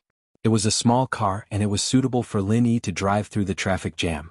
At this time there weren't many cars on the road. The road was smooth but there were more traffic lights. Most of the time spent on the road was spent on waiting for the signal. Hey bro, do you want to play something exciting? Lin Yi parked the car in front of a traffic station with a long signal. As he was waiting, a man in his 20s with dyed blonde hair walked over. Because it was hot, Lin Yi had the window open. It was easy for him to talk to Lin Yi. Lin Yi looked at him and didn't say anything. He waited for him to continue. Underground boxing. Have you played it before? It's very exciting. It's all Mortal Kombat and you can even bet money on the outcome. Are you interested? The blonde-haired man talked non-stop to Lin Yi. I'm not interested. Lin Yi shook his head after listening to the yellow-haired man. Underground fighting ring? That was a place that only bored rich people or gangsters went to. Lin Yi was now personally fighting people every few days. Why would he be interested in an underground boxing ring? Oh, this is our name card. If you are interested you can call the number on it. The yellow-haired man saw that Lin Yi wasn't interested, so he handed Lin Yi a business card and turned to find his next target. Lin Yi glanced at the contents of the business card. It was nothing more than some exciting promotional slogans. The rest was only a phone number and no detailed address. Lin Yi wanted to throw it away after reading it but Tang Yun stopped him. What is it? Let me see. What's an underground boxing ring? Lin Yi gave the business card to Tang Yun and said, It's a private boxing ring. There are no rules. The only rule is to beat the opponent until they can't get up. So casualties are common. Lin Yi had participated in an underground boxing ring before. It was also a mission but it wasn't challenging. There weren't many masters in this kind of underground boxing ring. For masters like Lin Yi they were all instantly killed. Ah, isn't that illegal? Tang Yun said in surprise. Hee, it's illegal. Lin Yi nodded. Oh, then how do they make money? Tang Yun didn't know much about these things. If it's the tickets, it's quite a bit of income, and the organizer can also act as the banker, letting the audience bet on who'll win, how many matches, etc. It's a very profitable business. Lin Yi explained. Oh, then wouldn't it be easy for people to find out if they randomly give out these cards on the street? Tang Yun wasn't interested in violent things. She threw the business card into the storage compartment of the car. These people are professional advertisers. They are a different group from the organizers of the underground boxing ring. Lin Yi said as he pointed at the blonde man who gave him the name card. These people advertise every day, they're very observant. Look, they're targeting young people with better private cars. Most of them are from rich families, and they're the target audience of the underground fighting arena. Lin Yi said as he pointed at the blonde man who gave him the name card. Lin Yi had some understanding of this industry. These people didn't just give out illegal business cards, they also gave out things like loan sharks, revenge companies, dating girls, and so on. If a person wasn't smart enough, they'd be caught a long time ago. But then again, even if they were arrested, the police wouldn't be able to get any key information from them, because these people were all hired. They were only responsible for taking the money to distribute the advertisement. They had no other connection with the people behind the scenes. Oh, That's scary. Tang Yun nodded and suddenly asked, how do you know so much? Have you seen an underground boxing ring before? No. I've fought before. Lin Yi shrugged. You fought before? Tang Yun was shocked. She wanted to ask why Lin Yi did such a dangerous thing. But thinking of Lin Yi's strength, it didn't seem to be a problem. However, Lin Yi's past seemed to be very complicated. Sometimes Tang Yun really wanted to know more about Lin Yi's past. But if Lin Yi didn't want to talk about it, she couldn't ask. She felt that Lin Yi was a person with a story. But no matter what Lin Yi was like in the past, good or bad, Tang Yun had chosen Lin Yi. She would accept everything from Lin Yi. Haha, it's all in the past. When I'm free, I'll tell you about my past. Lin Yi didn't want to hide his past from Tang Yun. But it was too dangerous. He was afraid that Tang Yun couldn't accept it, so he wanted to slowly tell her. Oh, okay. Tang Yun nodded happily. Lin Yi drove Tang Yun to the parking lot of Pingzhan Business Hotel. They took the elevator up to the 12th floor and arrived at room 1209. Lin Yi was about to knock on the door. Tang Yun's heart tightened. She held onto Lin Yi's hand. She was sweating. It was impossible to say that she wasn't nervous. Although she believed that the love between her and Lin Yi would blossom. Don't worry, I'm here. Lin Yi squeezed Tang Yun's hand. Tang Yun nodded and smiled. Her heart was filled with courage again. Lin Yi knocked on the door. Not long after, Feng Tianlong's voice came from the room. Who is it? It's me, Lin Yi said. Chapter 985. Parents. Uncle Feng, you're too polite. Lin Yi didn't let go of Tang Yun's hand as he pulled her into the room. Lin Yi's actions were undoubtedly to show Tang Yun his feelings, telling her not to worry and not to worry. Tang Yun was obviously happy as well as she leaned on Lin Yi. Feng Tianlong smiled and brought Lin Yi and Tang Yun into the room. He lived in a suite with its own living room. Feng Tianlong let Lin Yi sit on the sofa and gave Lin Yi and Tang Yun a bottle of beverage from the cabinet. I didn't make any tea, please forgive me. It's okay, we don't really like drinking tea anyway. Lin Yi smiled as he took the beverage from Feng Tianlong. It was a popular type of pomelo tea, but Lin Yi wasn't interested in the beverage, so he gave it to Tang Yun. Feng Tianlong also took a bottle of mineral water and sat on the sofa opposite Lin Yi and Tang Yun. Lin Yi, Tang Yun, thank you for coming to see me, I'm very grateful. Uncle Feng, you and I are old friends, don't be so polite. Why are you looking for me? Lin Yi waved his hand. He knew that Feng Tianlong's words were for Tang Yun to hear, but Lin Yi didn't plan to hide it from Tang Yun. Even if he couldn't talk about the dangerous things in the past, he didn't need to hide the fact that he was old friends with Feng Tianlong. Feng Tianlong paused and nodded.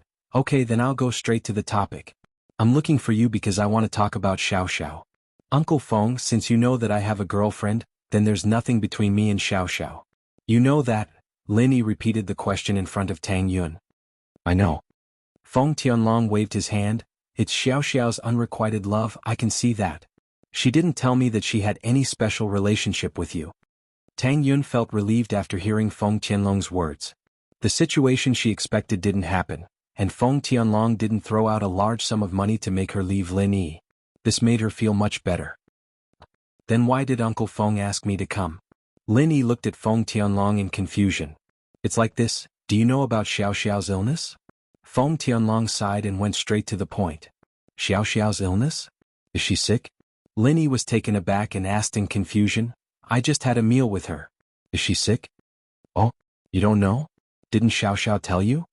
Feng Tianlong paused and smiled bitterly. That's right, with Xiao Xiao's personality, even if she likes you, she wouldn't use such methods to gain your sympathy. Lin Yi was even more confused after hearing Feng Tianlong's words. Uncle Feng, are you saying that Xiao Xiao is sick? She's not sick, it's a hereditary disease that she's had since she was young. But didn't you notice? Feng Tianlong was also confused. As far as I know, you are a miracle doctor, right? Elder Lu, you were the one who cured Jianghu's illness, weren't you?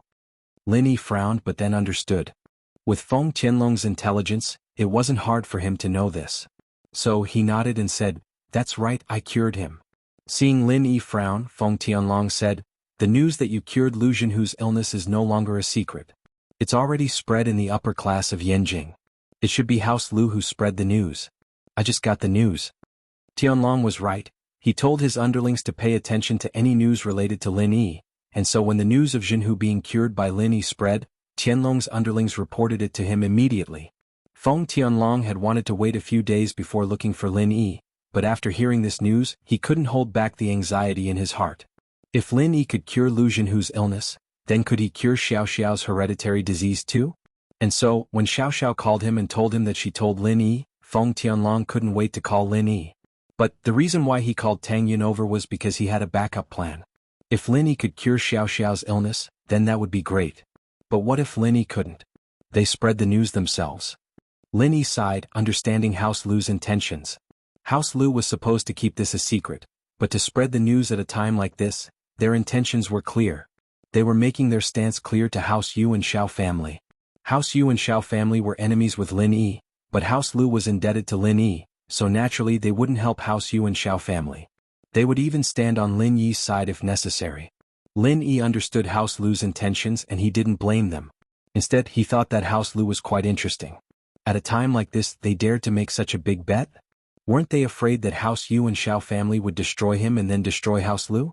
But no matter what, Lin Yi's impression of House Lu was a little better, at least diluting the unhappiness brought by Wu Huiru. Let's talk about Xiao Xiao first. Tianlong said, we have to start from Xiao Xiao's mother's side of the family. Xiao Xiao's mother's side of the family has a hereditary disease, and this disease is only passed on to males and not females. The boys are fine but the girls don't live past 20. What? Hereditary disease? Lin Yi paused, then Xiao Xiao. Yes, Xiao Xiao has this disease as well, and as she grows older her body gets weaker and weaker until she dies. Tianlong's eyes flashed with sadness, a helpless sadness. Facing his daughter who was slowly approaching the end of her life, Tianlong couldn't do anything.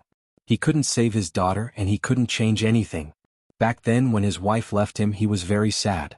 He hoped that with the advancement of technology and medical technology, he could find a way to cure his daughter's disease. But 19 years had passed and his daughter was about to leave him, but there was no cure. After all, his daughter's disease was too rare, and many institutions couldn't do research on it. What death? Xiao Xiao is 19 now then she... Lin Yi's eyes widened in shock. He didn't think that Xiao Xiao would have such a strange disease, and that she was about to die. Of course, Lin Yi didn't think that Tianlong was joking. With Tianlong's identity and personality, there was no reason for him to joke around with Lin Yi. Chapter 986. Was she going to die? Was this real? Tang Yun suddenly felt like it was unreal. A classmate of hers, the two of them were arguing a few days ago, and now her father was telling her that she was going to die.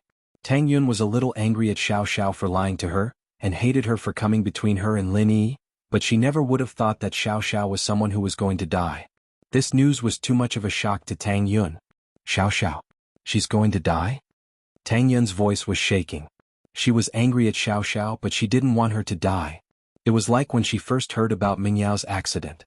Mingyao was her rival in love, but Tang Yun still asked Lin Yi to save her. Yes. This time I went to Yanjing, I actually brought her to the hospital for a checkup, and the results weren't good. Her life force was disappearing bit by bit. Tianlong sighed. And in Yanjing her illness acted up.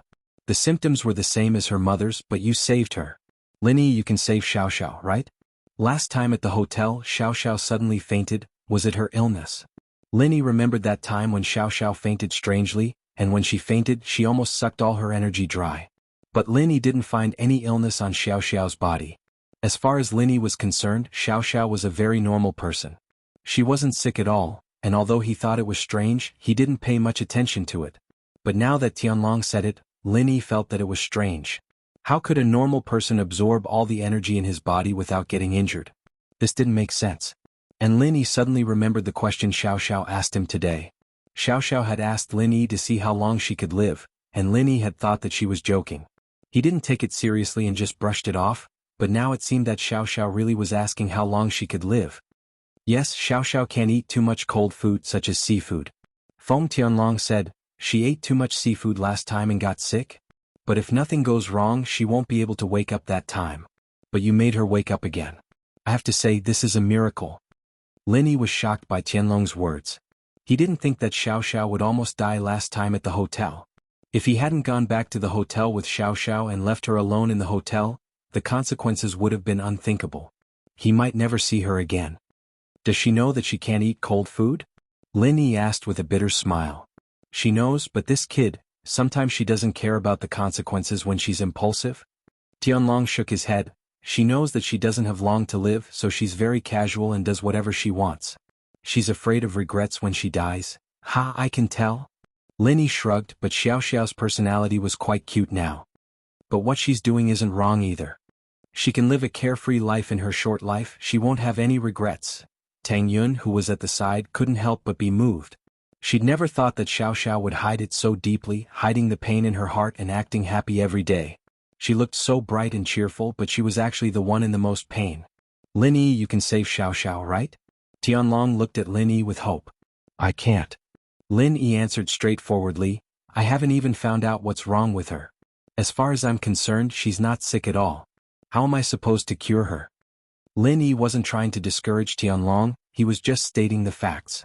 If he gave Tianlong hope, he'd be even more disappointed.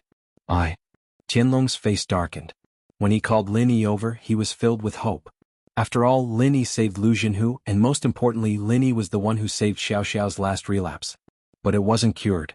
Her body's vitals were slightly better than the worst, but it was only a tiny bit. She'd soon go back to the bottom again. But even so, it gave Tianlong a lot of hope. As far as he was concerned, once Xiao Xiao fainted, it would be the end of her life.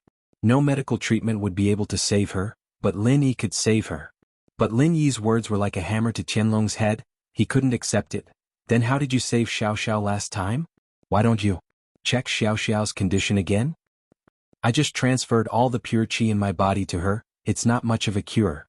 Lin Yi said, besides it's not a matter of being careful or not. You and I are both practitioners and you should know that after my pure energy circulated around Xiao Xiao's body, I would be able to confirm her illness, but I didn't find any illness. Tianlong hesitated. Lin Yi, can you think of something? I don't have much money, but as long as you're willing to help, I'll give you anything you want, even if I have to sell everything I have. Uncle Feng, you're being too serious. Lin Yi's face turned serious. I believe you know what kind of person I am. I treated House Lu and took 100 million, but that's because I don't know them. But I treated Yang Huaijuan and I didn't take a single cent. I tried my best and your relationship with me is the same as Yang Huaijuan and I. I don't think I need to say more. Tianlong's face changed. Naturally, he knew Yang Huaijuan and they had worked together before. What Lin Yi said showed his standpoint. If he could save Xiao Xiao, he would do it without hesitation, but now that he said it like this, there was really no other way. Lin Yi, if Xiao Xiao falls unconscious again, will you still be able to transfer your qi to her? Tianlong knew that his request was a bit too much. Practitioners saw their qi as extremely precious. It was obtained through hard work, bit by bit. If he gave it to someone else for no reason, not only would his strength be affected, his life might even be in danger. So when Tianlong said this, he was very nervous. Chapter 987. Chapter 985, Feng Tianlong's request. So even without his relationship with Feng Tianlong, Lin Yi wouldn't be stingy with his desk mate, Xiao Xiao. Plus, he'd touched her breasts before, so Lin Yi felt a little apologetic. Thank you so much. Feng Tianlong didn't know what to say after hearing Lin Yi's words. Feng Tianlong knew the importance of pure qi, and he didn't think that Lin Yi would agree without hesitation. It's too early to say thank you. Lin Yi waved his hand. It seems that pure qi isn't very effective for Xiao Xiao's illness, and there's no possibility of curing her. Yeah? Feng Tianlong sighed and said bitterly, we can only try our best now. Other than that, what else can we do? Lin Yi, do you really have no other way? Could he save Feng Xiao Xiao? She's so pitiful. Tang Yun couldn't bear to see Lin Yi do what he could out of consideration for her feelings, or because he hated Xiao Xiao to begin with. Yeah, can we think of something else? That pill of life extension and toxin cleansing, is it useful for Xiao Xiao? Feng Tianlong looked at Tang Yun gratefully before asking anxiously. That pill doesn't have much use. Lin Yi shook his head. But I can give you one. It won't hurt even if you don't eat it. Tianlong paused. From what he saw, even if Lin Yi agreed to give him a pill of life extension and toxin cleansing, he wouldn't give it to him for free. After all, that pill was sold for over 400 million at the auction. No matter how good their relationship was, Lin Yi wouldn't just take it out so casually. After all, there was a cost involved. But Feng Tianlong didn't think that Lin Yi would be this generous, giving him one straight away. He was touched beyond words. How can I? One is a few hundred million. Feng Tianlong couldn't help but be moved. I can give you 10, Lin Yi said faintly. Sometimes a friendship is a lifetime, isn't it? You're right, I'm being unreasonable. Feng Tianlong nodded. Tell me more about her condition and where you've seen her, and I'll think of something, Lin Yi said after a sigh. In truth, Lin Yi really didn't have any ideas. He'd never heard of Xiao Xiao's situation before, and if he really had to think of something, he'd have to get Tianlong to give him more information and ask his old man about it. Although he inherited a large portion of his old man's medical knowledge, his old man was still better than him in some areas. Xiao Xiao's illness actually starts from her mother. She died from this family hereditary disease, and when she died she was only 20 years old. At that time, it was only because of a miracle doctor that she managed to survive until she was 20 years old. The other people in the family, on the other hand, only reached the end of their lives when they were 17 or 18. Feng Tianlong sighed. According to the hospital's analysis, there is an unknown substance in Xiao Xiao's blood, and no one knows what it is. Some say it's a blood defect, some say it's poison. The miracle doctor who treated Xiao Xiao's mother back then said that she was poisoned by a poisonous insect. Lin Yi frowned. Feng Tianlong basically didn't say anything, because there wasn't any important information. It made Lin Yi feel like he didn't know where to start. He just asked casually, "That miracle doctor, who was he?" From Lin Yi's perspective, it wasn't easy for that miracle doctor to keep Xiao Xiao's mother alive until she was 20 years old. His name is Lin Dongfang and he was a famous miracle doctor for a time. The older generation all know his name. Feng Tianlong said. Lin Dongfang. Lin Yi's eyes went wide as he looked at Feng Tianlong. Are you sure that miracle doctor's name is Lin Dongfang? Yes. Why, Lin Yi, you've heard of this person too. Feng Tianlong paused when he saw Lin Yi's reaction, but he seemed to have thought of something. Your surname is Lin too, you can't be, since he's seen it and there's nothing I can do.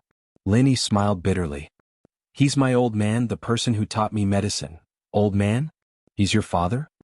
Feng Tianlong's eyes went wide as he looked at Lin Yi in disbelief. He didn't think that after 19 years he would meet Lin Dongfang's heir, and they were both troubled by the same illness. Not my father. According to age I can call him grandpa, but he said that we're not related by blood. He picked me up. Lin Yi didn't hide it this time. 1. Feng Tianlong was a trustworthy person and 2. Tianlong knew Lin Dongfang. There was no need to hide anything from him. Man. Feng Tianlong sighed. It seems like there's really no other way, Lin Yi shrugged. There was nothing he could do. Xiao Xiao's illness was special, and there was no reference. Lin Yi didn't read anything about it in ancient books. Although Lin Yi sympathized with Xiao Xiao, there was nothing he could do. Uncle Feng, my condolences. It's human nature to grow old and die. Lin Yi sighed. But I'll try my best. Thank you. Feng Tianlong nodded sadly. He could only accept this reality. Lin Yi had no other way. He gave up completely. He didn't think that Lin Yi could think of anything. After all, even Lin Yi's master Lin Dongfang couldn't do anything.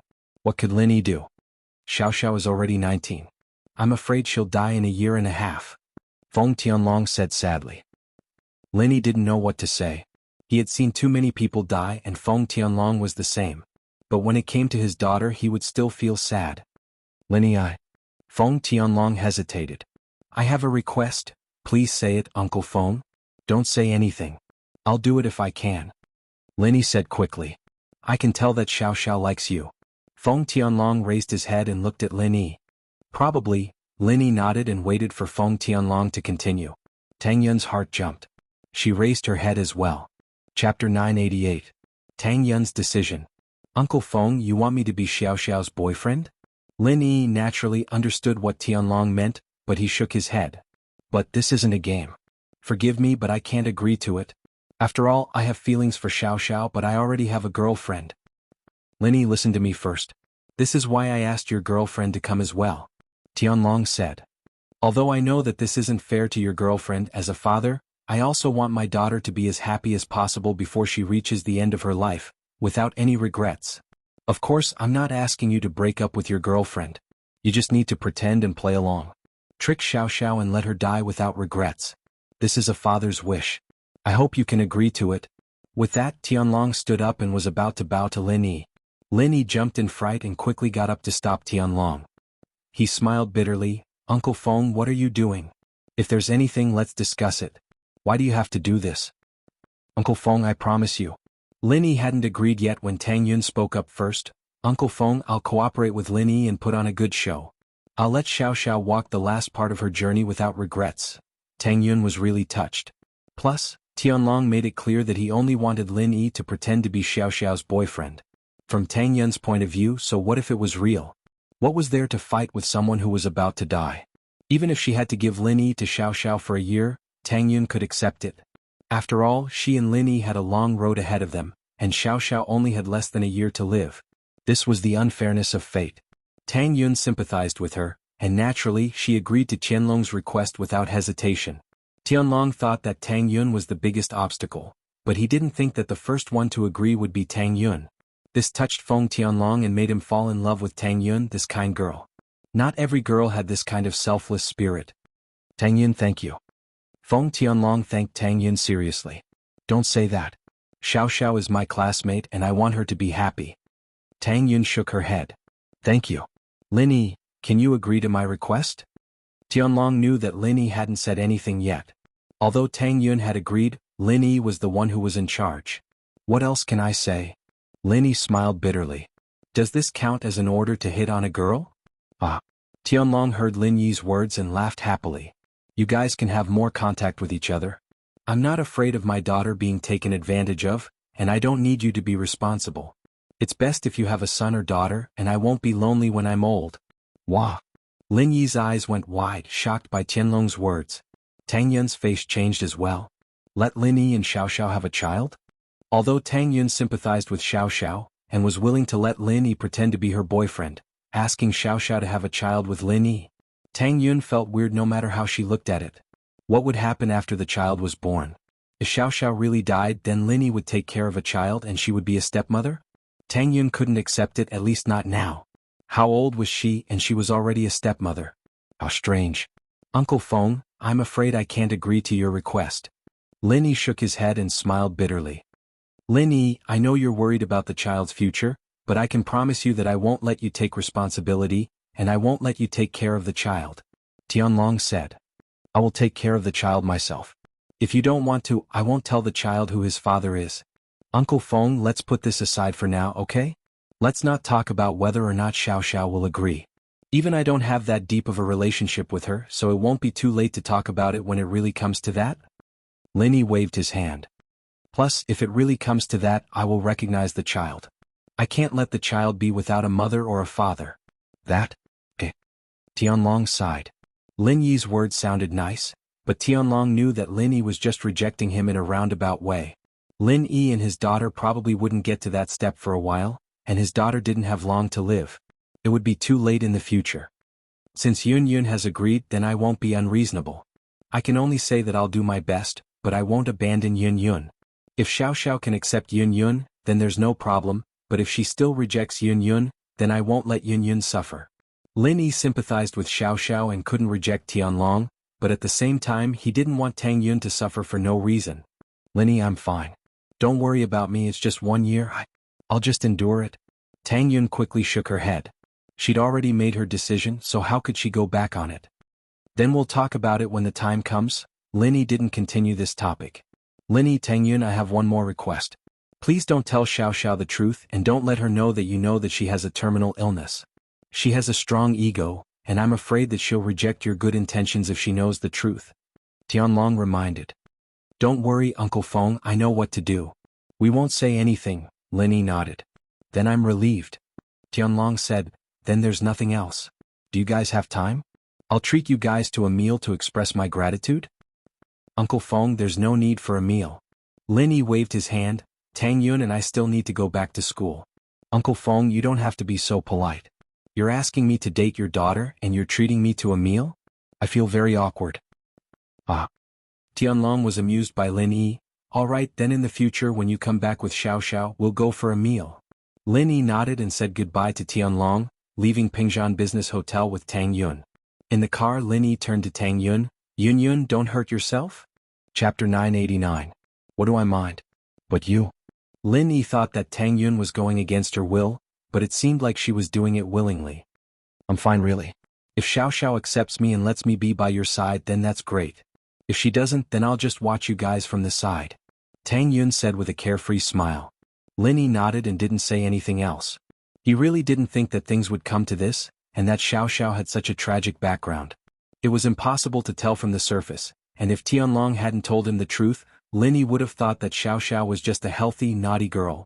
The car stopped at the food street behind the school, and Lin Yi and Tang Yun went back to school together. Lin Yi and Tang Yun parted ways at the entrance of Class 9. Before they parted, Tang Yun winked at Lin Yi. I'm going back to class, you can start your plan to hit on girls. But don't make it real, I'm fine with it, but I'm worried that you'll be sad. Ah. Lin Yi smiled and walked back to his class. Aren't you going to the cafeteria to get something to eat? By the time Lin Yi got back, it was already the last class of the afternoon had ended. It was almost time for the self-study period, and the 12th grade self-study period lasted until 6 at night. Most students would go out to get something to eat at this time. I'll go alone, Tang Yun said. Why don't you go with Xiao Xiao?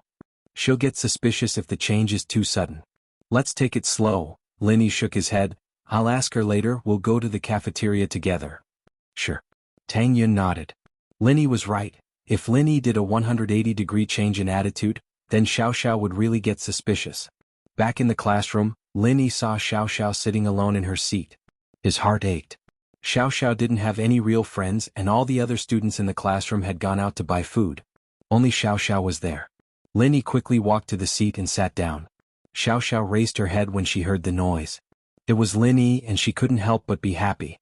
You're back? What took you so long? Didn't you buy something to eat? The self-study session ends at 6:30, 2 hours. Aren't you hungry? Lin Yi didn't answer Xiao Xiao's question. Xiao Xiao paused, not expecting Lin Yi to show concern for her. She got a little excited. I haven't eaten yet, do you want to eat? Shall we go to the cafeteria together? I'm going with Tang Yun later. Lin Yi said faintly. He couldn't let Xiao Xiao see through him. What he said earlier was a lot better than usual, so Lin Yi had to be careful. I'll go too. Xiao Xiao was annoyed. She thought that Lin Yi was starting to care for her, but it seemed like he was just asking casually. She said, not willing to lose. Do whatever you want. Lin Yi didn't reject her like he usually did. With that, he walked out of the classroom. Xiao Xiao quickly followed, walking beside Lin Yi. She didn't believe that Lin Yi would be able to resist her intense pursuit. He would definitely fall in love with her. At the door of Class 9, Lin Yi called out to Tang Yun. Tang Yun frowned when she saw Xiao Xiao beside Lin Yi. She was a little surprised. Lin Yi, she's going to the cafeteria too? Lin Yi said. Tang Yun looked at Xiao Xiao. That was a greeting. She knew that she couldn't be too friendly. That didn't fit her personality. And so, the three of them walked to the cafeteria. Lin Yi held Tang Yun's hand, and Xiao Xiao was on the other side of Lin Yi. She wanted to hold Lin Yi's hand, but she was afraid that Lin Yi would just fling her hand away. That'd be so embarrassing. Xiao Xiao felt like she was a third wheel. Why were Lin Yi and Tang Yun so close? It seemed like it wouldn't be easy to separate Tang Yun and Lin Yi. Xiao Xiao knew that after Tang Yun exposed her plan last time, Tang Yun wouldn't have much of a reaction no matter what she did.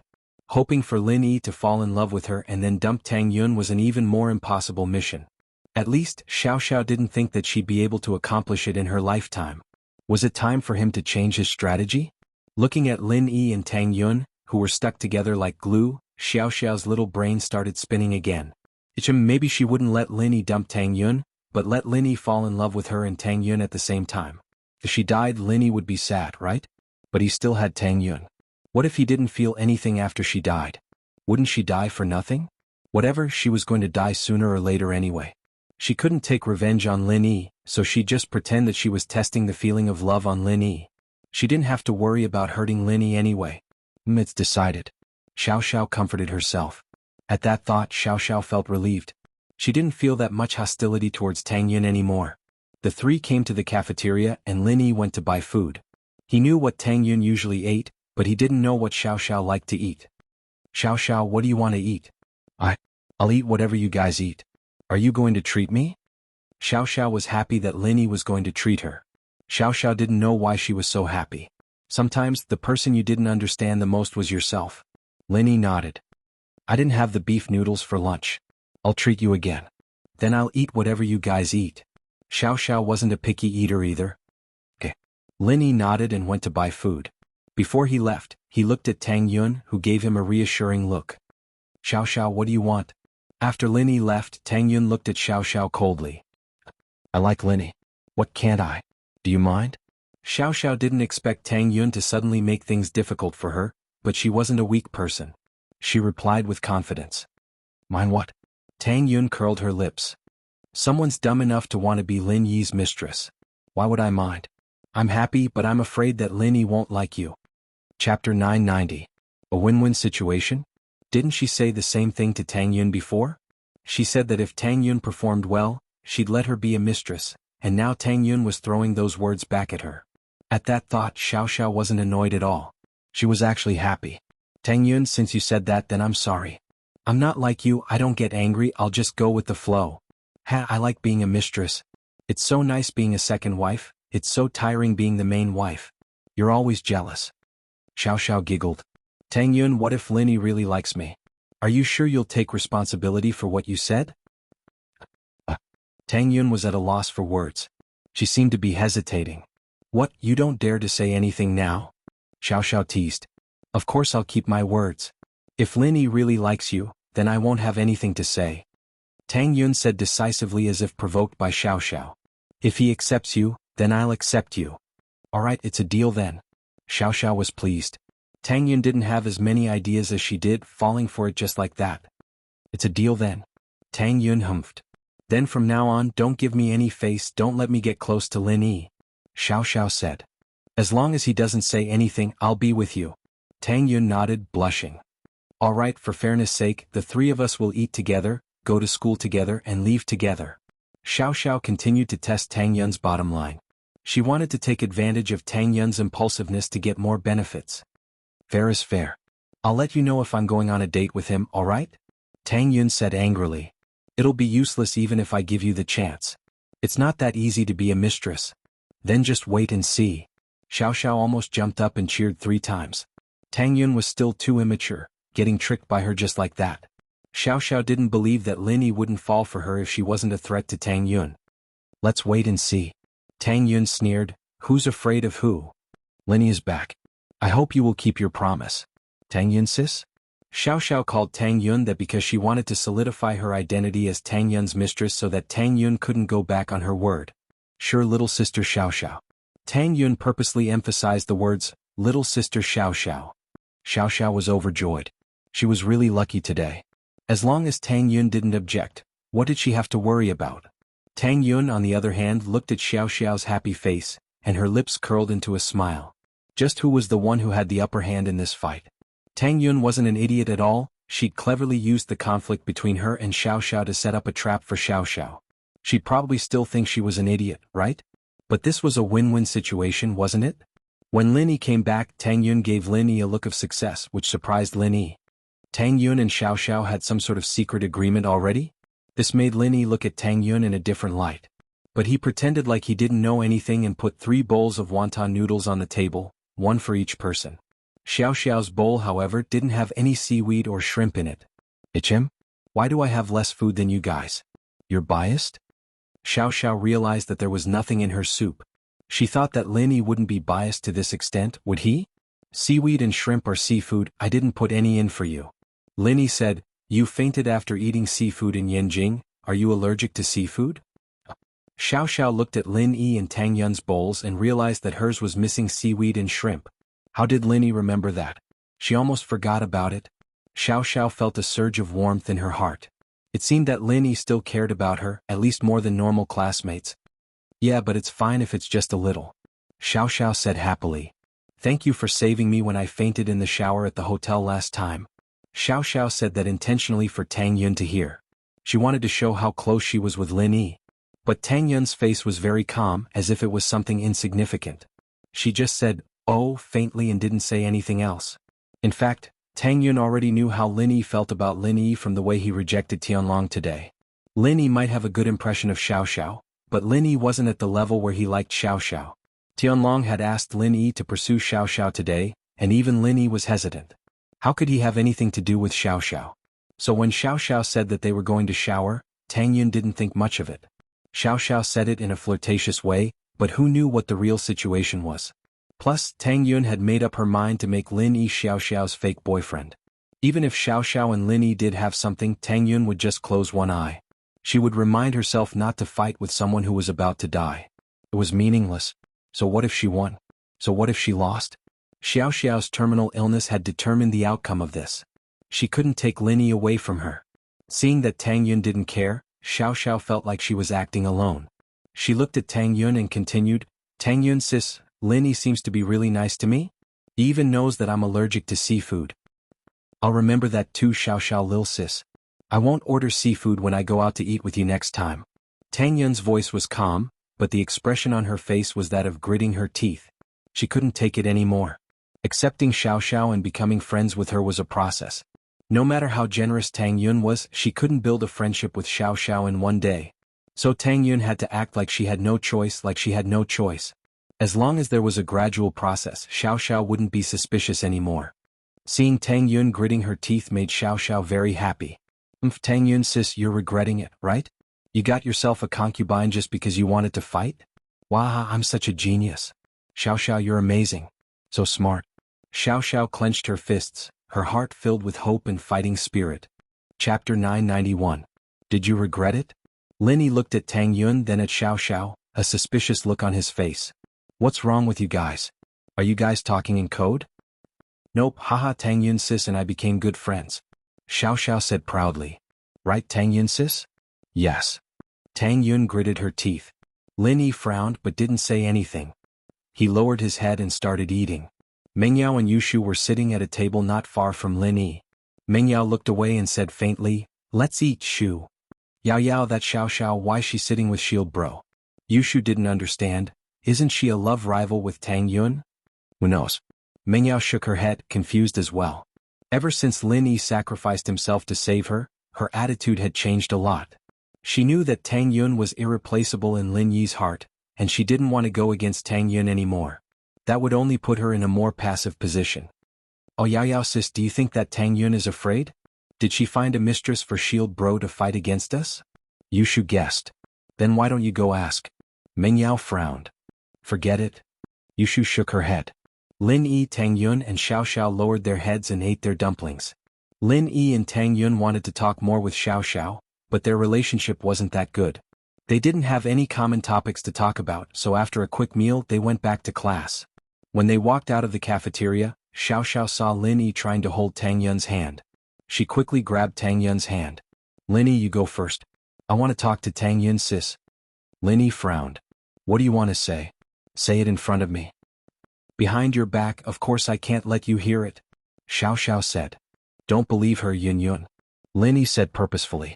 If he didn't say anything and just let Xiao be with Tang Yun, that wasn't his style and Xiao might get suspicious. Oh. Tang Yi nodded. And so Lin Yi walked in front with Xiao holding Tang Yun's hand at the back. Tang Yun sis, do you regret it? Xiao asked. Regret what? I didn't lose anything, Tang Yun said. Xiao thought to herself, keep being stubborn, but when Lin Yi and I become a reality, you'll have no choice but to accept it. What are you snorting at? You're just a concubine, you still have to listen to me in the future, right? Tang Yun said. Fine, I'll listen to you. Xiao felt that Tang Yun was just trying to save face. The two had their own plans as they chatted and laughed as they returned to class. Lin Yi and Xiao entered the classroom as well. Xiao was very happy, she didn't expect Tang Yun to be this gullible, getting tricked with just a few words. What did you say to Tang Yun? Lin Yi asked Xiao after returning to his seat. In fact, Lin Yi was a bit curious as to what Tang Yun said to Xiao. Lin Yi knew that Tang Yun must have said something to make her happy, but Lin Yi and Tang Yun hadn't met up yet, so he didn't know the specifics. So, when they got back to class, Lin Yi just asked casually. Tang Yun said that she's going to find you a concubine. Xiao didn't hide it. She felt that she had to tell Lin Yi what Tang Yun wanted. Otherwise, even if Tang Yun agreed, Lin Yi wouldn't agree. It was pointless. Wah. Lin Yi blinked. A concubine? Are you serious? Of course. Xiao nodded. It wouldn't be you, would it? Lin Yi asked. How'd you guess? Xiao blinked. Lin Yi didn't pay attention to her, turning around and taking out his book. The head of House Yu, Danson, was an Earth class early phase and had entered the mysterious House Yu to train, focusing on the path of the heavens and stepping into Sky class. However, Danson was someone from the common world's House Yu after all. Every once in a while he would call House Yu, but even if House Yu wanted to look for him, they wouldn't be able to find him. After all, when he was concentrating on his training, it could be 10 days or even a few months. He couldn't be disturbed. Today, Danson had just come out of seclusion, and he felt that he was about to break through from Earth class early phase to Earth class early phase peak.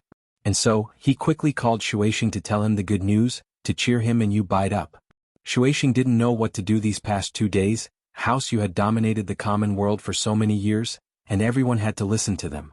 Almost all the noble houses knew that Danson was an earth class, and he had entered the hidden House Yu. All of a sudden, House Yu became the leader of the noble houses. All these years, House Yu had been doing the things of the noble houses, organizing noble house meetings and auctions. They were doing very well, unparalleled for a while. But all of this was broken by someone who came out of nowhere. Lin Yi, just where did you come from? Shueishing gritted his teeth as he looked at the information on Lin Yi. It was a record of everything Lin Yi had done since he came to Songshan. Every single thing he did was filled with absolute arrogance. Zhao Qibing of the hidden house had his legs broken by Lin Yi twice, and his skyscraper destroyed twice. And the hidden house Zhao had been holding back all this time. There must be something wrong with this. Shueishing regretted not thinking about all this before, thinking that Lin Yi didn't have the strength, so he followed the Xiao family and Zhao Qibing to cause trouble for Lin Yi. And so, his impulsive actions led to a disaster. Shueishing blamed himself and hated Lin Yi to the core. Now Yu Bide was dead and Yu Kuan was a cripple. How could he face his big brother Danson? Back then, when his big brother handed him the position of the head of the house, he entered the hidden House Yu alone, and his words were still fresh in his mind. He promised that House Yu would become more and more glorious, and hold the position of the #1 noble house. But how long had it been? House Yu was in such a huge mess. What should he do now? House Yu left in such an aggressive manner and came back with 1 dead and 1 injured. Wouldn't they become the laughing stock of the other noble houses? Chapter 992. Chapter 990, House Yu's conversation. Lin Yi. If I don't kill you, House Yu won't have the face to be the head of the noble houses. We might as well be a dog's fart. Shueishing took a deep breath and said fiercely. But he knew that he had to hold it in. House Yu couldn't handle the storm anymore, and he had to hold it in before figuring out Lin Yi's background. In the study room an urgent phone rang. This was House Yu's secret number. Usually, only people who had a close relationship with the family would know this number. Other than House Yu's inner circle, only the heads of the noble houses had access to this number. Hello, I'm Shueishing. Shueishing's thoughts were interrupted by the ringtone as he picked up the phone. Shueishing, I'm your big brother. Danson was very happy. Naturally, he had to share the news of his breakthrough with his second and third brothers first. Is Bide with you? Big brother? Shueishing heard Danson's voice, all the anger and grievance in his heart surging out. He couldn't help but feel his heart ache when his brother asked about Yu Bide. What? He's not here. Oh, hurry and call him, I have something good to tell you two brothers. This is an exciting moment for House Yu. Danson didn't notice that Shueishing's emotions weren't right. After all, he couldn't see Shueishing's expression through the phone. I can't call him? Shueishing sighed, his voice sounding like he was about to cry. Big brother Bide. Bide's dead. Dead? What do you mean? Danson paused, not understanding what Shueishing was saying. What dead? Who's dead? Yu Bide, my third brother, he's dead. Shueishing said sadly. Big brother Bide's dead. What a horrible death. What? What did you say? Yu Bide's dead? How did he die? Danson's mind went blank.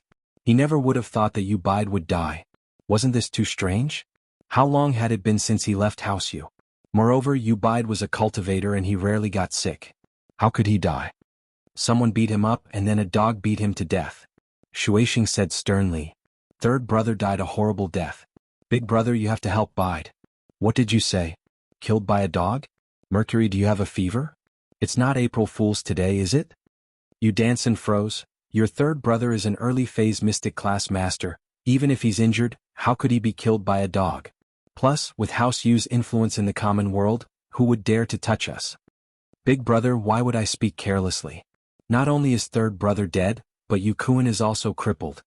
Shueishing cried, Brother, there's a master called Lin Yi in the common world, he's very mysterious and he doesn't play by the rules at all. Lin Yi? Never heard of it. What's going on? Tell me the details. Danson finally believed Shueishing's words. Even Yu Kuan was crippled. It seemed that this was no small matter. Danson's happiness from breaking through was all gone, replaced by helplessness. Big brother. It's like this. Shueishing didn't dare hide anything, starting from when House Yu brought out the map and told him everything in detail. After all, it was him and Shueishing's decision to bring out the map to attract people who knew about this. It wasn't Shueishing's fault.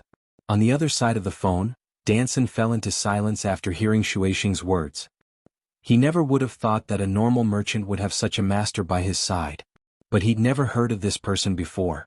According to Shueishing, this person was terrifyingly strong.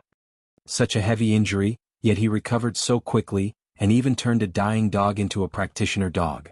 Danson couldn't help but sigh. It's not that I'm looking down on myself, but even the hidden house U doesn't have this kind of strength. Even if someone from house U was injured, they wouldn't be able to become a master in such a short amount of time, let alone turning a dog into a practitioner dog. According to what you said, if that dog killed third brother, he's at least a golden class. Yeah, big brother, this is also why I didn't dare say anything. As a mystic late phase, it's easy for me to kill that Lin Yi kid, but I didn't dare to do it. Who knows what kind of power Lin Yi has behind him. I'm afraid that I'll bring disaster to house U if I'm not careful. Shueishing said. Thank goodness you didn't act rashly, or the consequences would have been unimaginable. Danson sighed. Big brother, what should I do now? Are we just going to let this go? Can you ask the hidden house U to help us? Shueishing couldn't help but feel hopeless after hearing what his big brother had said. You know that I've just come to house U, and my position here is very low. I can't even talk to the core members of the hidden house U. There are many early phase Earth class masters here, and I'm just one of them. Danson sighed. The only thing you can do now is to find out more about Lin Yi's background. Even if you ask house U to help, you have to know about Lin Yi's background first. Otherwise, the hidden house U wouldn't make a move so rashly. Then that's the only way? Shueishing was a little disappointed. He'd wanted his big brother to get revenge from the hidden house U, but it seemed like his big brother wasn't doing very well either. There was nothing he could do. Shueishing, don't be impulsive. Remember, revenge is a dish best served cold. Danson said, I'm not here for nothing. Earth-class masters can't come out easily, but if there's an important reason, you can apply to the Hidden House Council. As long as you find out about Lin Yi's background, and we can afford to mess with him, I'll apply to come out. Alright. I'll send Lin Feng to Songshan right now to find out about Lin Yi's background. We can't just let this go. Shueishing was filled with fighting spirit after hearing his big brother's words. As long as his big brother came out, Lin Yi would die for sure, but the problem was, what kind of power did Lin Yi have behind him? Man, forget it. Life, death, sickness and death, my condolences. Danson was more open-minded than Shueishing. Those who practice martial arts, if they don't pursue the path of the heavens, they'll leave it one day. I've gotten a lot more open-minded here. Chapter 993. Are you jealous? It's nothing, I just wanted to tell you that I'm about to break through to Earth-class early phase peak, but it doesn't seem like it's good news anymore. Danson sighed. Has things been going too smoothly for our house U these past few years? Then I must congratulate you, big brother. Shueishing smiled bitterly, not feeling happy at all. This was supposed to be a good thing, but now he was drowning in sorrow. Alright, I'm hanging up, training time's almost up. Danson said. Alright, big brother, call us often when you have time. Shueishing said. After hanging up, Shueishing called Yu Feng to his study. Now, Yu Feng was the only one in House Yu who could discuss matters. Yu Kuan was lying on his sickbed, depressed. There was no way he could recover his strength, and other than sighing every day, he would cry in front of his father's portrait. Shueishing blamed himself. Father, you were looking for me? Yu Feng pushed the door open and asked carefully. And your uncle called. Shueishing said as he looked at his son. Your uncle is about to break through to Earth-class early phase peak. It's good news, but for the current House U it's not that great of a news. Yeah, we'd be really happy if it were any other time. Yu Feng sighed. Father, then what does uncle say about third uncle? Your uncle hasn't gotten a firm foothold in the hidden House U yet, and he can't use their power. He can't just come out like that either. Shueishing said, but your uncle's suggestion is to find out more about Lin Yi first, and see what kind of background Lin Yi has. Then father, you're saying that we should stick to our original plan and have me go to Songshan? Yu Feng asked quickly. Yes, that's what I'm thinking. Shueishing nodded. This time you're not going to Songshan under House Yu's name. Lin Yi hasn't seen you and he won't suspect you.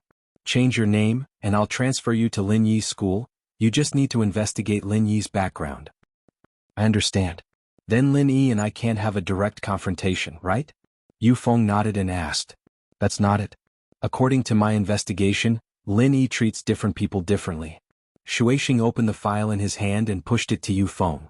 Take a look, Lin Yi's never killed any of his classmates. Yu Feng took the information from his father and carefully looked through it. Indeed, according to the information, Lin Yi had never been ruthless towards his classmates. Even if they provoked him, it was just a simple lesson. If that's the case, then I don't have to worry too much. Yu Feng said after looking at the information. Plus, if we were to really compare strength, I'm a mystic early phase peak and I can beat him for sure. Xiaofeng. Remember, you can't casually reveal your strength. Shuixing waved his hand and said solemnly, when you transfer, I'm preparing to give you the identity of a rich second-generation young master. You can compete with Lin Yi, but that's only within the school. It's a competition between classmates. Even if you want to fight, you have to do it in the dark. Don't fight him in the open, understand? I understand. Yu Feng nodded. As long as I don't fight him, it'll be fine. I won't let him know that I'm a practitioner, and I won't reveal that I'm from House Yu. I'll gather intel on Lin Yi from the side. That's right. Shuixing nodded. Alright, go prepare yourself, I'll handle the enrollment procedures for you right now. Lin Yi turned his head because the homeroom teacher, Miss Liu, had already entered the classroom. The classroom quietened down. After all, 12th graders had high self-awareness, and the teacher's arrival meant that class was about to start. Those who stayed here for the night study were all students who loved to study. However, this time Teacher Liu didn't walk in alone. Beside her, there was a very handsome boy, who had reached the point of being extremely handsome. There were two other boys behind him, but they weren't as eye-catching. One was short and chubby like a pickled cabbage jar, and the other was tall and skinny like a bamboo pole. He looked like the fat monk from Jianghu's Wuxia dramas. The handsome boy attracted a wave of girls as he entered the classroom. After all, 12th graders were in love, and most girls would instinctively admire handsome boys. This person's handsomeness was completely different from Lin Yi's. Lin Yi was more of the manly type, while this boy could only be described as exquisite. Everyone quiet down, I'll introduce our new classmates. Miss Liu brought the exquisite boy to the front of the class podium and said to everyone, these three are our new transfer students, Xie Yufeng, Li Penghu, and Wang Tsongming. He was a transfer student from Southern Blue. Next, student Xie will introduce himself to everyone. Everyone, please give him a round of applause. Boys like Xie Yufeng were very popular with the girls, and the first impression they had of him was definitely more pleasing to the eye than Lin Yi. And so, Xie Yufeng's appearance drew a huge round of applause. Xie Yufeng elegantly tidied his hair and made a shushing gesture before smiling and looking at the students below the podium. The Xie Yufeng in front of her had sexy lips, a tall nose, and under his eyebrows was a pair of long and narrow eyes covered with thick eyelashes. His eyes were like a bottomless pool of black water, and his clear eyes shone with a faint light like a star stone. This kind of exquisite appearance was definitely a killer for young girls, a killer move. Hello everyone. My name is Xie Yufeng and I'm from Nanqing, a coastal city in the south.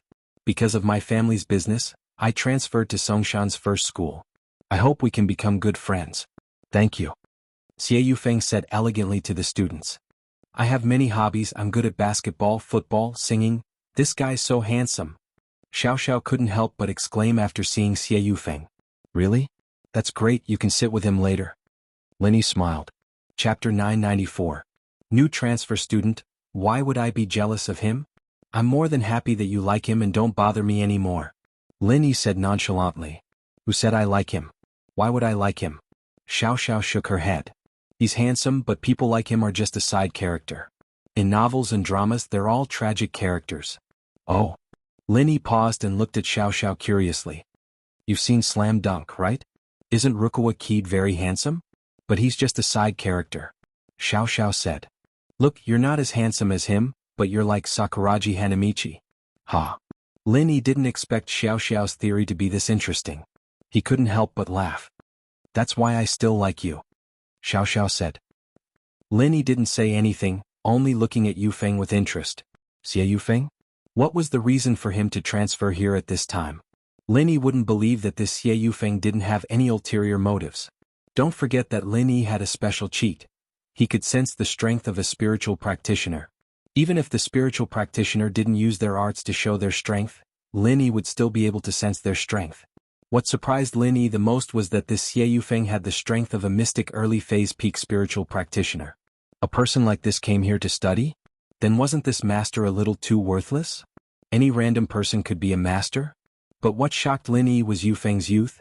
He looked like he was only 19, and he already had the strength of a mystic early-phase peak. His strength was about the same as Lin Yi's. One had to know that Lin Yi had just leveled up a few times recently, reaching the middle phase of mystic division. Xie Yufeng Lin memorized this name. It didn't matter why he was here as long as he didn't mess with him, it'd be fine. If he messed with him, then don't blame him for being impolite. This Xie Yufeng was still introducing himself non-stop on the stage, but Xiao Xiao didn't seem to care about him at all. After one compliment, she didn't even look at him anymore. She turned back to Lin Yi. I think you're more handsome than him. Lin Yi, I will definitely make you my boyfriend. Then what about Tang Yun? Lin Yi asked back. She's the main wife, I'm the second wife. Xiao Xiao said. Isn't that fine?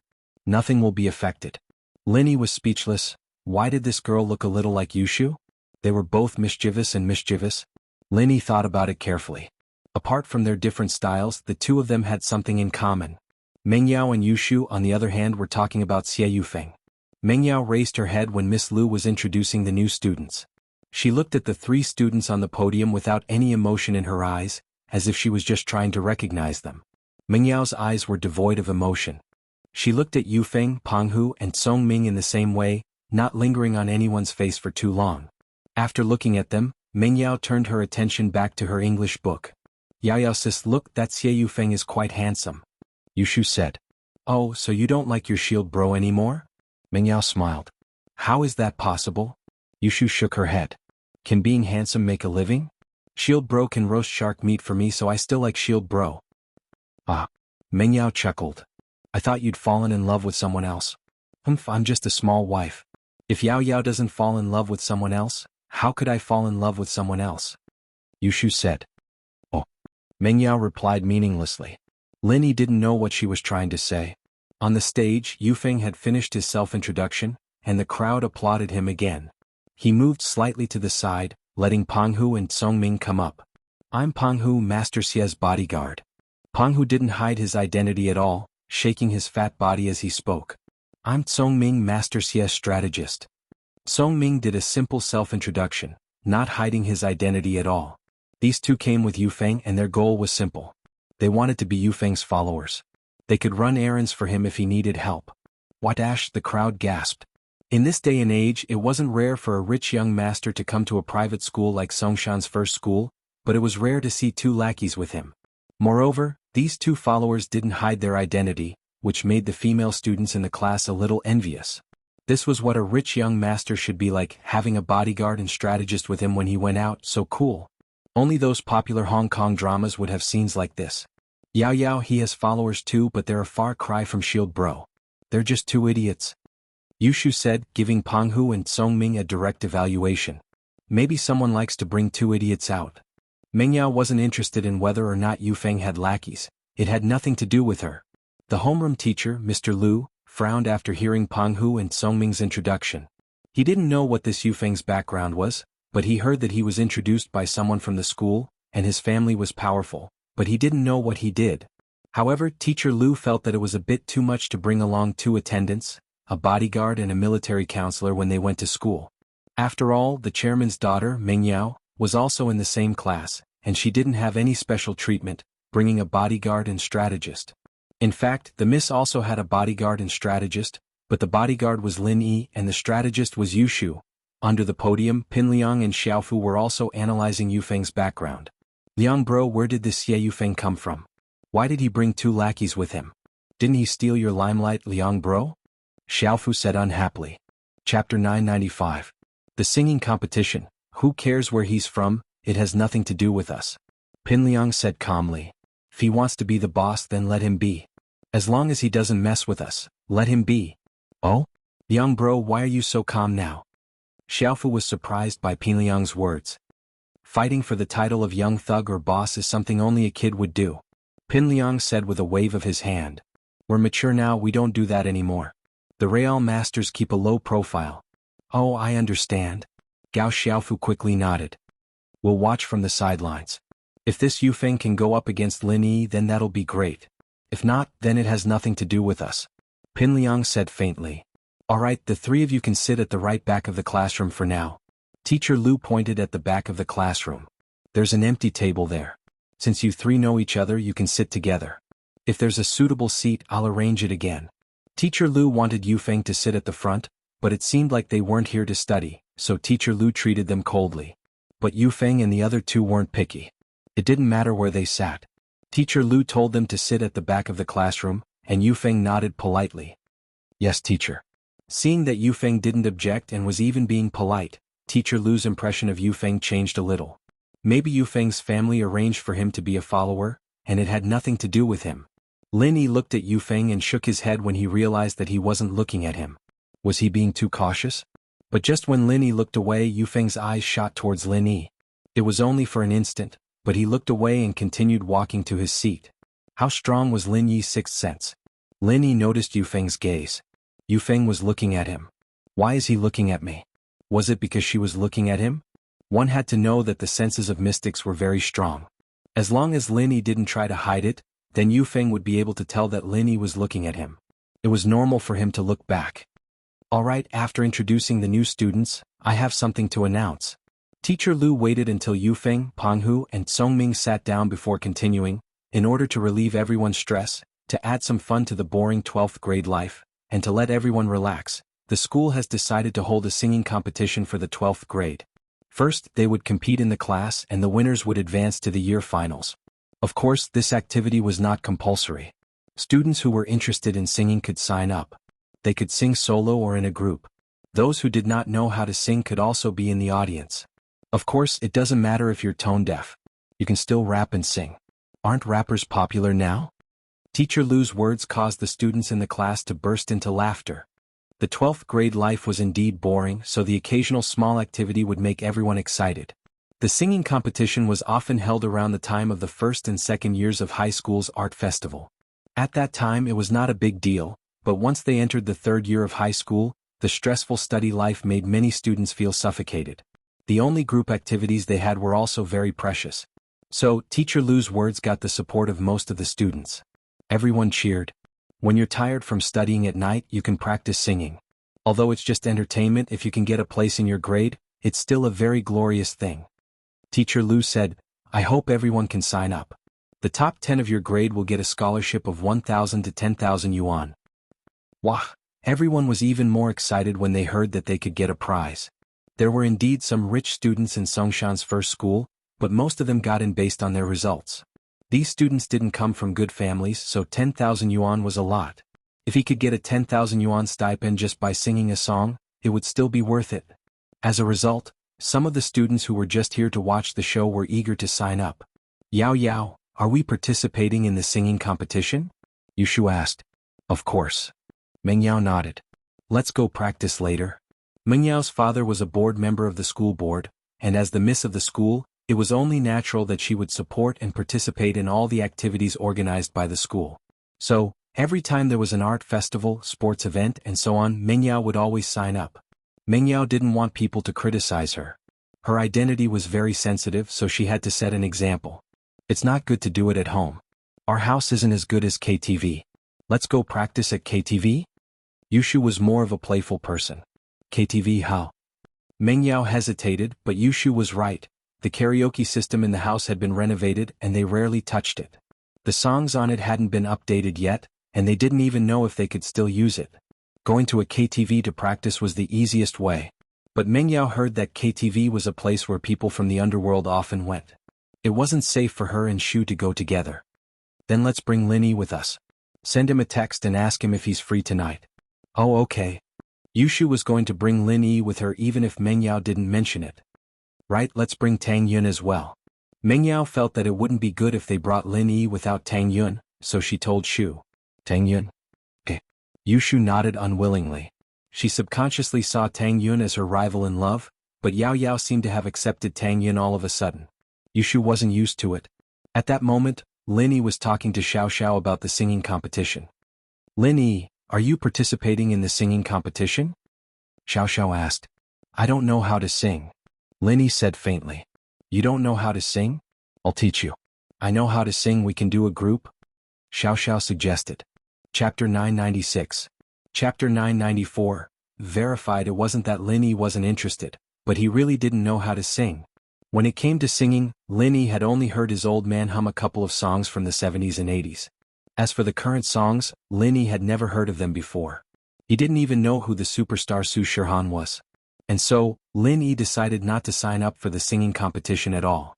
Maybe me and Tang Yun sis, the three of us can form a singing group? Xiao Xiao continued to tempt Lin Yi. Look, you have two beauties, big and small, isn't that great? Oh, you can ask Tang Yun then. Lin Yi felt that he'd rejected enough, and it was time for him to compromise a little. Pretending to be someone else's boyfriend wasn't easy at all. He couldn't let Xiao Xiao know that he was a fake, and he had to accept her step by step. To be honest, this was harder than leveling up for Lin Yi. Luckily, it wasn't as if Lin Yi didn't like Xiao Xiao at all. At least in Yanjing, Lin Yi had a new understanding of this weird girl. Lin Yi didn't respond to Xiao Xiao's confession, mainly because he didn't know her true intentions. Lin Yi was afraid that she'd hurt Tang Yun, so he ignored her. But now that Tang Yun knew the truth and Lin Yi was under orders to hit on girls, he turned back to Xiao Xiao. Lin Yi felt that she was quite cute. At least she was a straightforward person, and dared to take responsibility for what she did. She might be a little messy sometimes, but thinking about her pitiful life, Lin Yi could understand. I'll text her right now. Xiao Xiao happily took out her phone to text Tang Yun after hearing Lin Yi agree. But before she could send the text, Lin Yi's phone came in first. Lin Yi opened his phone and saw that it was a message from Yushu. Shield bro, Yao Yao sis and I are going to KTV to practice singing tonight, will you protect us? You can bring your family members along. Family members? Lin Yi couldn't help but smile at Yushu's message. It was rare that the Miss and Shu's attitude towards Tang Yun had changed. At least they weren't as hostile as before. This was a good thing. Little Shu asked politely, but Lin Yi had no reason to refuse, so he replied, okay. Who's texting you? Xiao Xiao thought it was Tang Yun who was texting Lin Yi, so she stopped typing. Yushu. Lin Yi said. She asked me to go to the KTV with them tonight to practice. Then I'll go too. Xiao Xiao said quickly. Lin Yi thought about it. Since the Miss allowed Lin Yi to bring people along, then it wouldn't matter if Xiao Xiao went alone. He nodded. Alright, can you text Tang Yun? Okay, I'll text her right now. Xiao Xiao said happily after seeing that Lin Yi agreed. The singing competition was organized by the entire 12th grade, so Miss Lu was notifying everyone in Lin Yi's class, and so was Tang Yun's class. Tang Yun got Xiao Xiao's text, saying that she was going to the KTV with Lin Yi tonight. She didn't even think about it before agreeing. After all, Tang Yun wanted to create more chances for Xiao Xiao to interact with Lin Yi. Who knew what her future would be like? Lin Yi, Tang Yun sis agreed. She's coming with us, Xiao Xiao said excitedly. She didn't think that Tang Yun would accept her this easily. It seemed that as long as she worked hard, she wouldn't have to worry about Lin Yi not liking her anymore. What did you say to Tang Yun? You weren't that close with her before? Lin Yi asked. Friendship between girls, you wouldn't understand. Xiao Xiao brushed it off. Lin Yi didn't ask any more after hearing Xiao Xiao's words. Of course he knew that this was Tang Yun's way of showing her friendliness. But he could only pretend that he didn't know. If he wasn't curious at all, then there would be a problem. After school, Lin Yi was about to call the Miss to ask where they were going when he saw that the Miss and Yushu had already packed their bags and turned to Lin Yi. Lin Yi had been driving them to school for the past few days, so there was no need to hide their relationship anymore. Lin Yi put down the phone and walked over to them, with Xiao Xiao following closely behind him. Where are we going tonight? Lin Yi asked after walking over. I don't know. Do you know any good karaoke places? Meng Yao had never been to a place like this before. Let's just look around then, Lin Yi said. There was a karaoke place next to me when I went to play pool last time. Let's go there then. Meng Yao nodded and looked at Shu. Oh Shil bro, did you bring your family? Yushu remembered that Meng Yao told her to let Lin Yi take care of Tang Yun. I did. My family is here. Xiao Xiao raised her hand before Lin Yi could say anything. You. Yushu's eyes went wide as she looked at Xiao Xiao, confused. I'm looking for Shield Bro's family, who the hell are you? I'm his family, you're the onion, you're the garlic. Xiao Xiao was a little unhappy as she glared at Yushu. You. What family are you? Yushu blinked, not expecting Xiao Xiao to come out here for. Meng Yao, on the other hand, was troubled as well. Why was Xiao Xiao with Lin Yi, claiming to be Lin Yi's family?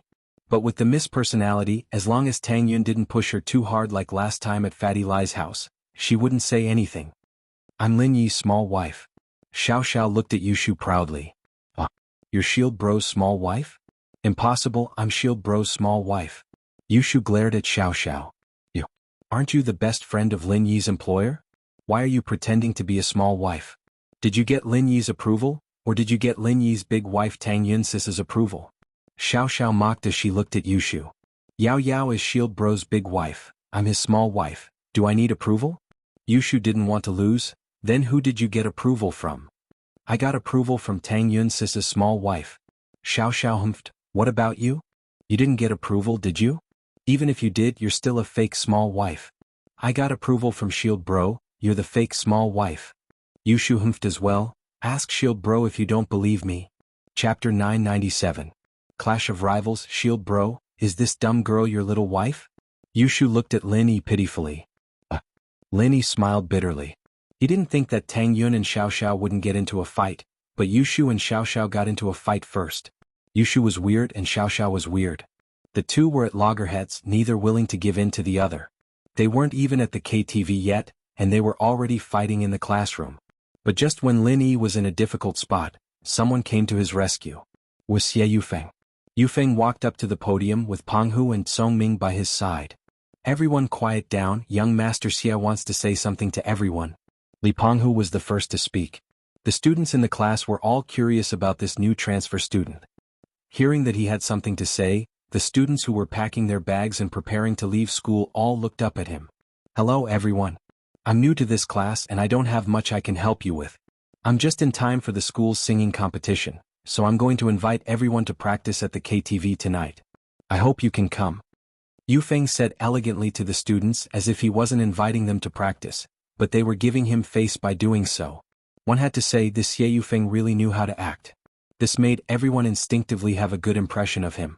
With that, he looked around the class, not stopping on anyone. His main focus was on Lin Yi's movements. Seeing the three beauties around Lin Yi, he couldn't help but feel annoyed. There were three beauties in the class and all of them seemed to have some sort of relationship with Lin Yi. This made Yufeng very unhappy. Wherever he went, he was the center of attention, and there were many beauties throwing themselves at him. But here, because of Lin Yi, something seemed to have changed. Xie Yufeng was House Yu's Yufeng. He came here just to add a surname in front of his name. Penghu and Songming, of course, were just random names. Their real identity was that of House Yu's servants. Yufeng's goal in coming to Songshan this time was to find out about Lin Yi's background, but he didn't want to come here for nothing. He wanted to have some fun. House Yu's teachings were stricter, and he didn't have many chances to hit on girls. He did have beauties throwing themselves at him in school, but he didn't want his father to find out, so he didn't dare go overboard. He only did some one-night stands. Now that he was in Songshan, the mountains were high and the emperor was far away. Yufeng really wanted to have some fun, especially when he realized that there were a lot of beauties in his class. Of course, Yufeng already had two targets in mind. One was Chu Pingzhan's daughter, Chu Mengyao. If he were to play with Chu Mengyao, he would be able to avenge Yu Kuan. The other target was naturally Lin Yi's girlfriend. Yufeng didn't know who Lin Yi's girlfriend was, but it didn't matter. Whichever girl was close to Lin Yi, Yufeng would get his hands on her. He couldn't fight Lin Yi head-on, but putting on a green hat to disgust him wasn't a bad start. Many people agreed with Yufeng's words. There were guys and girls, and it wasn't a bad idea to go out and have some fun without spending money. What disappointed Yufeng was that among the people who came to him for karaoke, there weren't any Lin Yi, Mengyao, Yushu, or Xiao Xiao. Through Songming's investigation, Yufeng already knew who Mengyao, Yushu, and Xiao Xiao were. Mengyao would actively participate in school activities, but she wasn't interested in the activities organized by her classmates. She wasn't familiar with Yufeng either, so she wouldn't go to karaoke with them. Alright Shu, stop arguing. Mengyao looked at Xiao Xiao meaningfully. She didn't know when she became Lin Yi's small wife again, but she kept saying that it was Tang Yun's approval. This made Mengyao feel weird. Would Tang Yun let Xiao Xiao become Lin Yi's small wife? Mengyao couldn't believe it. Xiao Xiao hadn't been going to school for a while, and Mengyao had even forgotten about her. She didn't think that Xiao Xiao would have anything to do with Tang Yun, so this was very strange. Looking at Lin Yi's non-committal expression, the miss felt uncomfortable. If it weren't for Lin Yi risking his life to save her, the miss would have flipped out on the spot. But she didn't do that. She only told Shu to stop arguing. Yao Yao, this Xiao Xiao is very suspicious. I suspect that she's up to no good. We can't bring her with us. Yushu looked at Xiao Xiao with hostility. This girl was trying to steal her small wife position. How could she let that happen? Forget it, let's go find Tang Yun first. Mengyao felt that there was no point in fighting Xiao Xiao with Yushu right now. She'd know what Xiao Xiao was trying to do once she saw Tang Yun. Oh, then I'll let you enjoy being the small wife for a while. Yushu said to Xiao Xiao. I think you're the one who's delusional. If you're the small wife, then who's the big wife? It's not Mengyao, is it? As far as I know, she's Lin Yi's employer. You guys really are delusional. Xiao Xiao didn't back down. Yushu wanted to say something but Mengyao stopped her. Shoo. Yushu glared at Xiao Xiao and grabbed Mengyao's hand, walking out of the classroom with her. Lin Yi smiled bitterly and followed. He didn't know what to do with Xiao Xiao. He couldn't explain it to the Miss and Shu in front of her either. He could only tell them in detail when they got back to the villa. Who knew how many misunderstandings they'd have in the future? On Yufeng's side, he was happily chatting with the girls and boys, discussing which KTV to go to, but his eyes were on Lin Yi and the others leaving the classroom. I'll let you be happy for now. Yufeng smiled coldly in his heart as he retracted his gaze. He didn't stop his activities just because Lin Yi and Mengyao didn't participate. Lin Yi might not be there, but Yufeng wasn't an idiot. He needed to build up his relationship with his classmates. This was the only way he could stand firm in the class and do whatever he wanted. Lin Yi, Mengyao, Yushu and Xiao Xiao left the classroom and came to Class 9. Chapter 998. It was a tie. Tang Yun sis. Xiao Xiao quickly ran over and held Tang Yun's hand. Mengyao frowned slightly as she looked at Xiao Xiao, then at Tang Yun, trying to figure out what was going on. Tang Yun, she said that she's Shield Bro's small wife, and that it's been verified by you? Mengyao didn't want to ask but Yushu didn't care. Tang Yun tensed up. She'd forgotten about Mengyao and Yushu's feelings. Tang Yun wasn't stupid. A woman's intuition told her that Mengyao and Yushu felt for Lin Yi. She was Lin Yi's girlfriend, and while Mengyao and Yushu were helpless about it, they still accepted it as a fact. But with Xiao Xiao popping out of nowhere, there was no way they'd be happy. But in front of Xiao Xiao, Tang Yun couldn't explain it to Mengyao and Yushu. She could only nod helplessly. Yes, she's Lin Yi's small wife. Mengyao's face changed after hearing Tang Yun's confirmation. She felt wronged. What was the meaning of this? She'd already let go of her misattitude and started befriending Tang Yun, and now she found a small wife for Lin Yi? Even if he was looking for a small wife, shouldn't it be Shu? What was up with this Xiao Xiao? Her heart hurt but she felt that it was because of Shu. Yes, it was because of Shu. Shu, this is their family matter. Why do we have to be so nosy? Mengyao turned around and held Shu's hand looking at Lin Yi faintly. Let's meet at that KTV. Shu, let's go. Oh. Yushu looked at Lin Yi. Shield bro, you disappoint me. The small wife sucks. With that, Yushu left with Mengyao before Xiao Xiao could say anything. Xiao Xiao wanted to say something, but she could only keep it to herself. Watching Miss and Shu leave, Lin Yi smiled bitterly inside. He was afraid that they were really angry this time. However, what could Lin Yi say? Lin Yi glanced at Tang Yun and realized that she was also looking at him with a bitter smile. Lin Yi could only give her a comforting look. Mengyao grabbed Yushu's hand and strode down the stairs. Ow, Yao Yao, you're hurting me?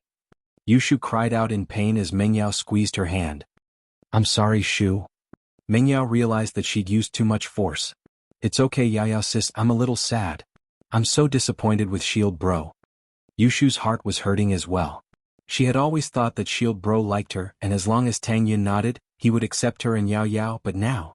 Maybe it's not Lin Yi's fault. Can't you see that bitter smile on his face? Mengyao was looking more closely. Maybe it's that Xiao Xiao's problem. Oh, I got it. It must be Tang Yun. She thinks that Yao Yao and I are a threat to her, so she found a small wife to fight against us. Yushu suddenly had an idea. Yao Yao sis, look at that Xiao Xiao. Her personality is pretty similar to mine. She probably found her based on me. That way Tang Yun would be tied with us 2-2, and our advantage would be gone. Wah! Mengyao's eyes went wide. Wasn't Shu's theory a little too shocking? In order to fight against her, Tang Yun found a small wife similar to Yushu? Mengyao found it unbelievable. After all, this didn't seem like Tang Yun's style. Yao Yao sis, did you notice? Tang Yun seems to be getting her breasts booty. I just saw that her breasts are getting bigger. Yushu continued her analysis. But her boobs are big, but that only makes up for one of her disadvantages. She can't play 3P with Shield Bro alone, so she had no choice but to find a small wife so that they can play 3P with Shield Bro as well. Yushu's words shocked Mengyao to the core. Mengyao thought that Yushu's theory was a little ridiculous, but who knew if Tang Yun was thinking the same thing? She admitted that Xiao Xiao was Lin Yi's small wife. Mengyao was a little annoyed. Even if she is, it's Tang Yun's doing, it has nothing to do with Lin Yi. Yeah, I knew that Shield Bro wouldn't abandon us. Yushu was happy again at the thought.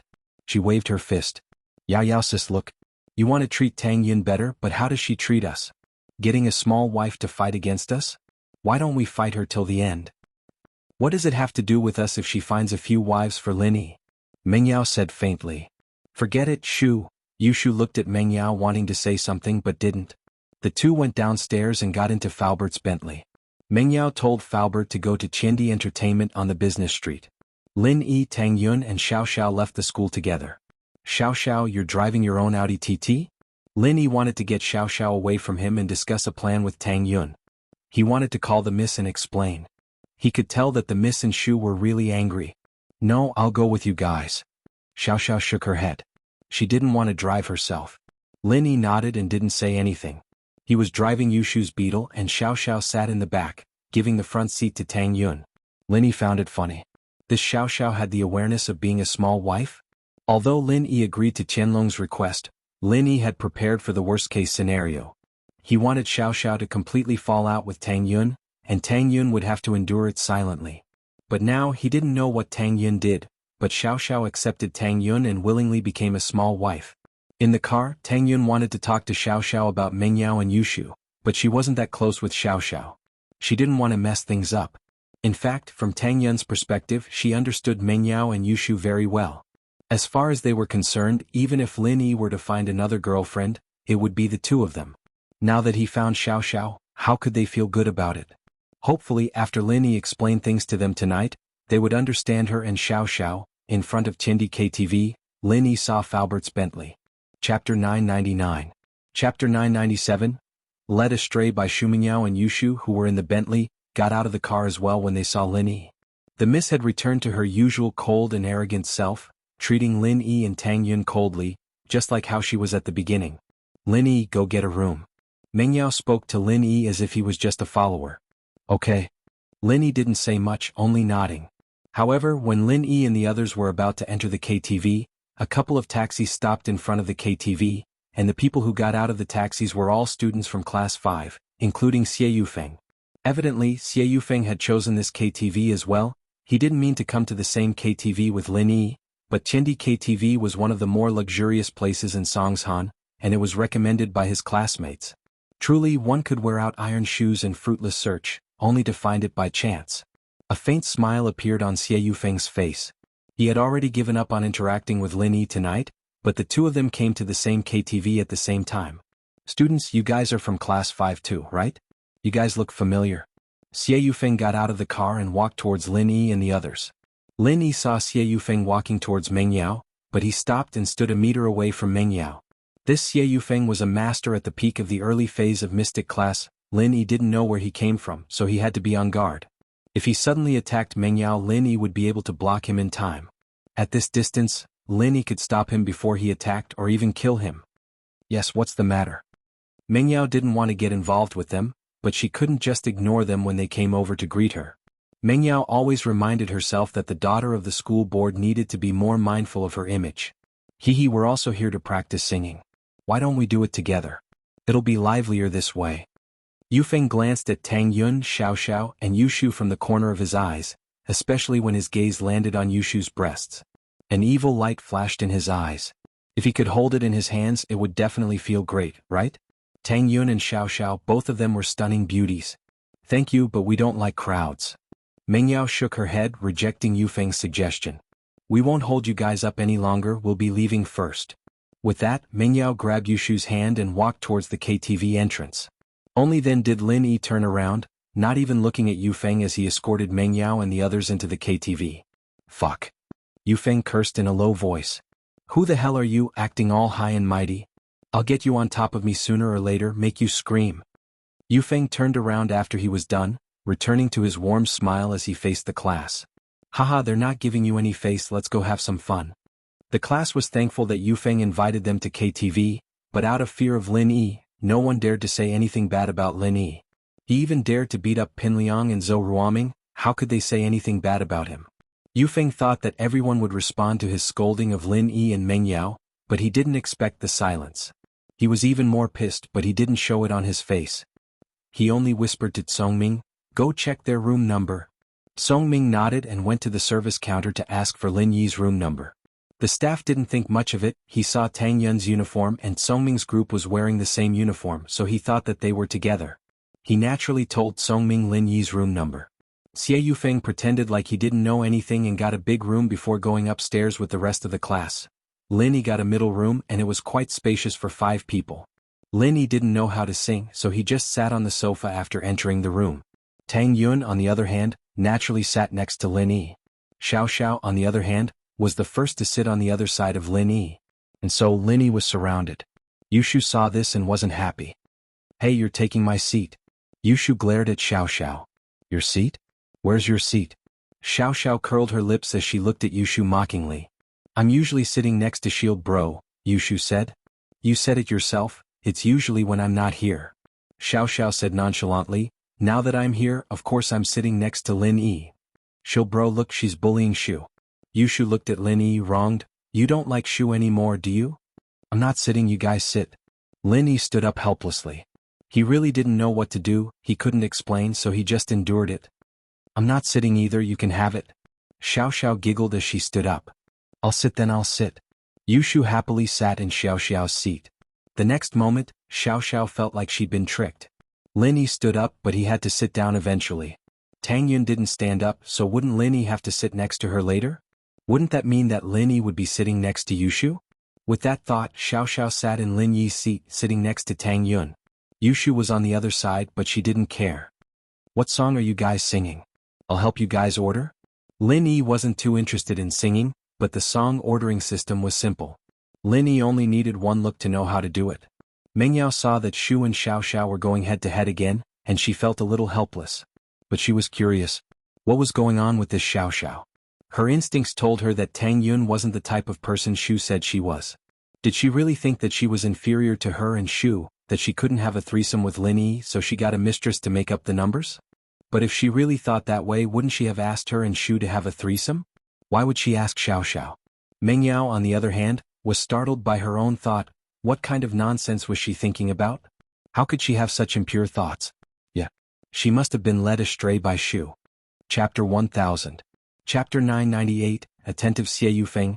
"Oh, I'll sing Su Shirhan's song too, Yao Yao sis," Yushu said. "Are there any love songs for men and women to sing together?" "Lin Yi, let's sing together," Xiao Xiao said. "I don't know how to sing, you sing it yourself." Lin Yi quickly stopped her, or Yushu would explode again. As expected, Yushu was very happy at Lin Yi's words. "Oh, Shield Bro doesn't want to sing with you, disappointed? What's wrong with that? He doesn't know how to sing, and he doesn't want to sing with me, and he doesn't want to sing with you," Xiao Xiao said. "Why not? We sing it every day. What's it called?" "Right, it's called Happy Nights," Yushu said. "Happy Nights? You sing in the middle of the night?" Xiao Xiao blinked. "Shield Bro, Yao Yao sis, and I play 3P every night," Yushu said proudly. 3P? Xiao Xiao didn't believe Yushu's words, but she didn't back down. 3P, huh? We're all sick of that. We've switched to role-playing and uniform seduction. You're outdated. Role-playing uniform seduction? Yushu's head spun. We do that a lot too. Yao Yao and I dress up as Happy Goat and Shield Bro dresses up as Big Wolf. Ha! Xiao Xiao started laughing. What kind of role-playing is that? That's child's play. I'm talking about me and Tang Yun sis dressing up as air stewardesses or office workers. Don't you see Tang Yun sis always wearing the school uniform? It's called uniform seduction. What? Oh. Yushu was embarrassed, but she defended herself. That's also role-playing. Haven't you heard of a song? The wolf falls in love with the sheep. Tang Yun looked at Meng Yao apologetically, shrugging helplessly. She couldn't explain it to Meng Yao, and this was the only way to express her innocence. Meng Yao paused at Tang Yun's expression. Could it be that Tang Yun didn't call Xiao Xiao here on purpose?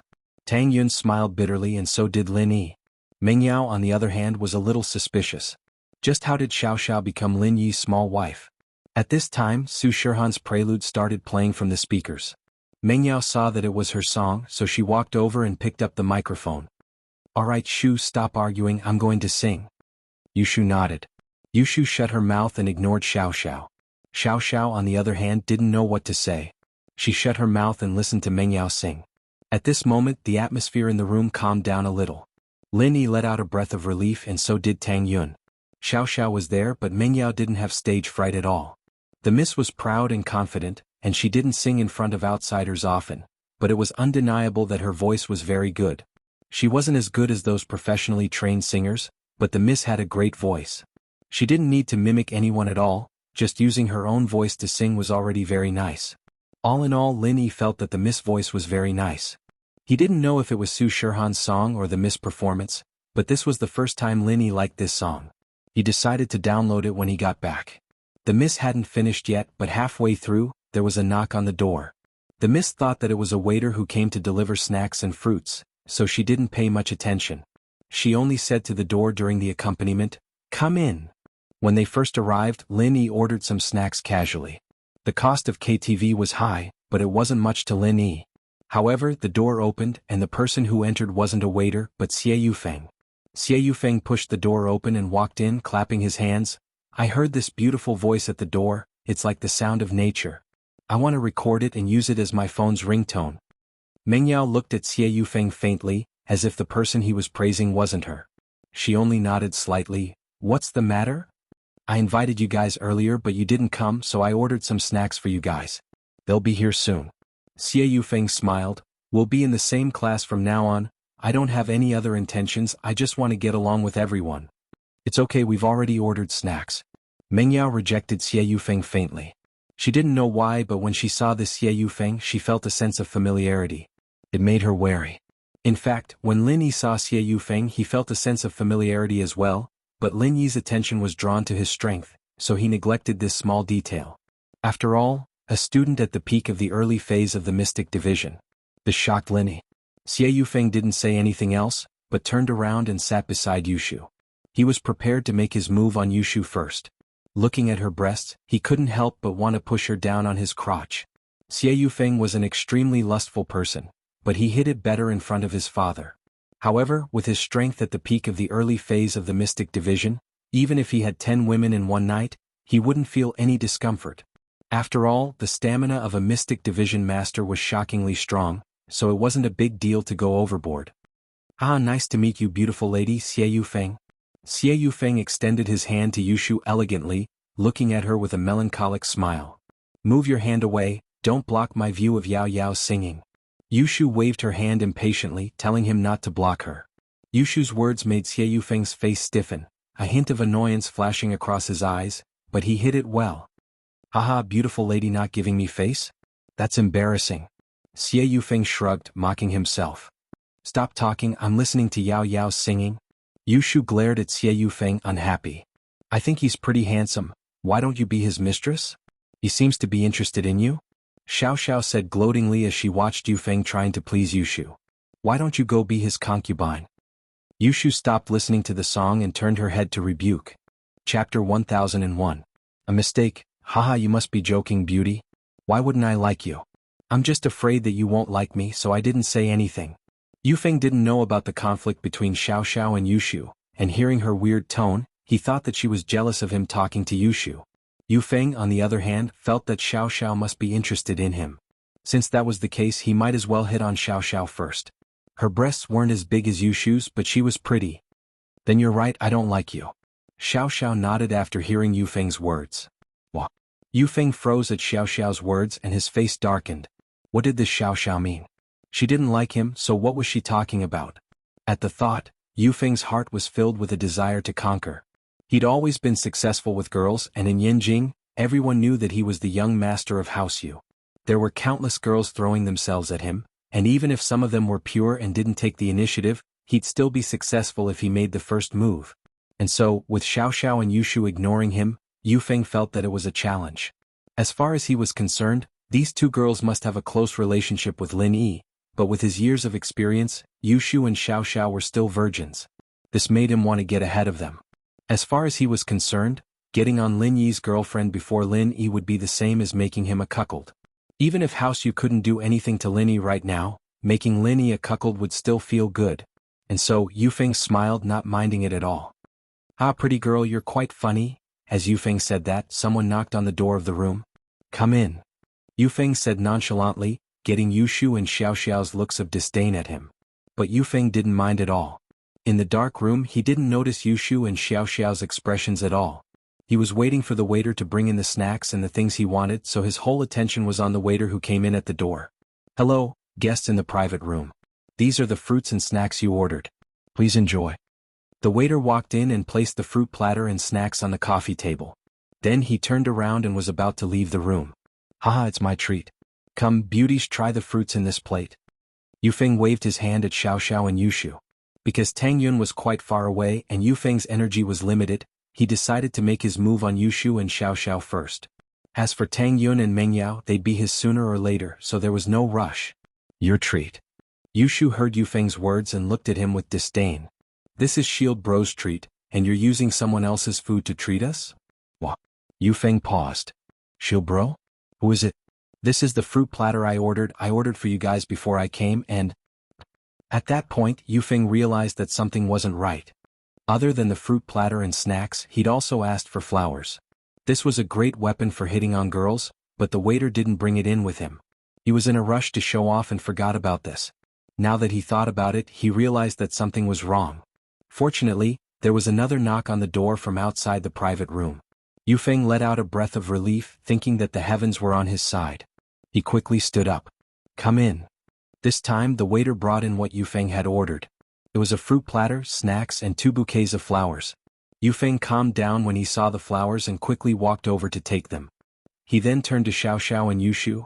My stuff's here now, eat as much as you want, no need to be polite. But after taking the fruit platter and snacks, Yufeng realized that there was no more space on the coffee table. The snacks and fruit platters that Linny had ordered were all taken up. After Yufeng came in, Linny had been watching him coldly from afar. Linny had always been suspicious of Yufeng. From his style and tone, he was a typical arrogant and narcissistic person. But he was a mystic early-phase peak at such a young age, and he did have the right to be arrogant. Yufeng's goal of approaching Yushu and Xiao Xiao was obvious as well. He was probably here to hit on girls. Of course, Linny wouldn't stop him. He just watched from the side. He believed that as long as Yufeng didn't use force, he wouldn't be able to take advantage of them. Linny even felt a little sad for Yufeng. Of all the girls he could have gone after, why did he have to go after Yushu and Xiao Xiao? How dare he touch these 2 girls? Did he think his life was too long? Eat slowly, there's more here. I'll put it aside for now. You can bring it back when you're done. Yufeng couldn't just keep holding the fruit platter and snacks, so he put them on the cabinet not far away. He took the 2 bouquets of flowers and walked over to Yushu and Xiao Xiao. 2 beauties, this is for you. Oh, thank you. Yushu didn't reject this time and took the flowers. Yufeng was overjoyed at the sight. It seemed that the flowers were useful. Girls all liked flowers. Xiao Xiao saw Yushu take the flowers and asked, What, you're giving up on your Shield Bro and becoming Yufeng's small wife? Small wife. Yufeng was overjoyed. It seemed like these girls weren't the conservative type. If they could be concubines, then they wouldn't mind having multiple wives and concubines. Wouldn't it be fine for him to do them at the same time? With that thought, Yufeng quickly said, I'm actually a very fair person. I treat both the big wife and the small wife equally, and I really love the small wife. Look, hurry up and bring your first wife, Yao Yao, to him. Xiao Xiao said to Yushu. Why don't you bring your Tang Yun sis to be his small wife? Yushu asked back. You took his flowers, I didn't? Xiao Xiao said. Chapter 1002.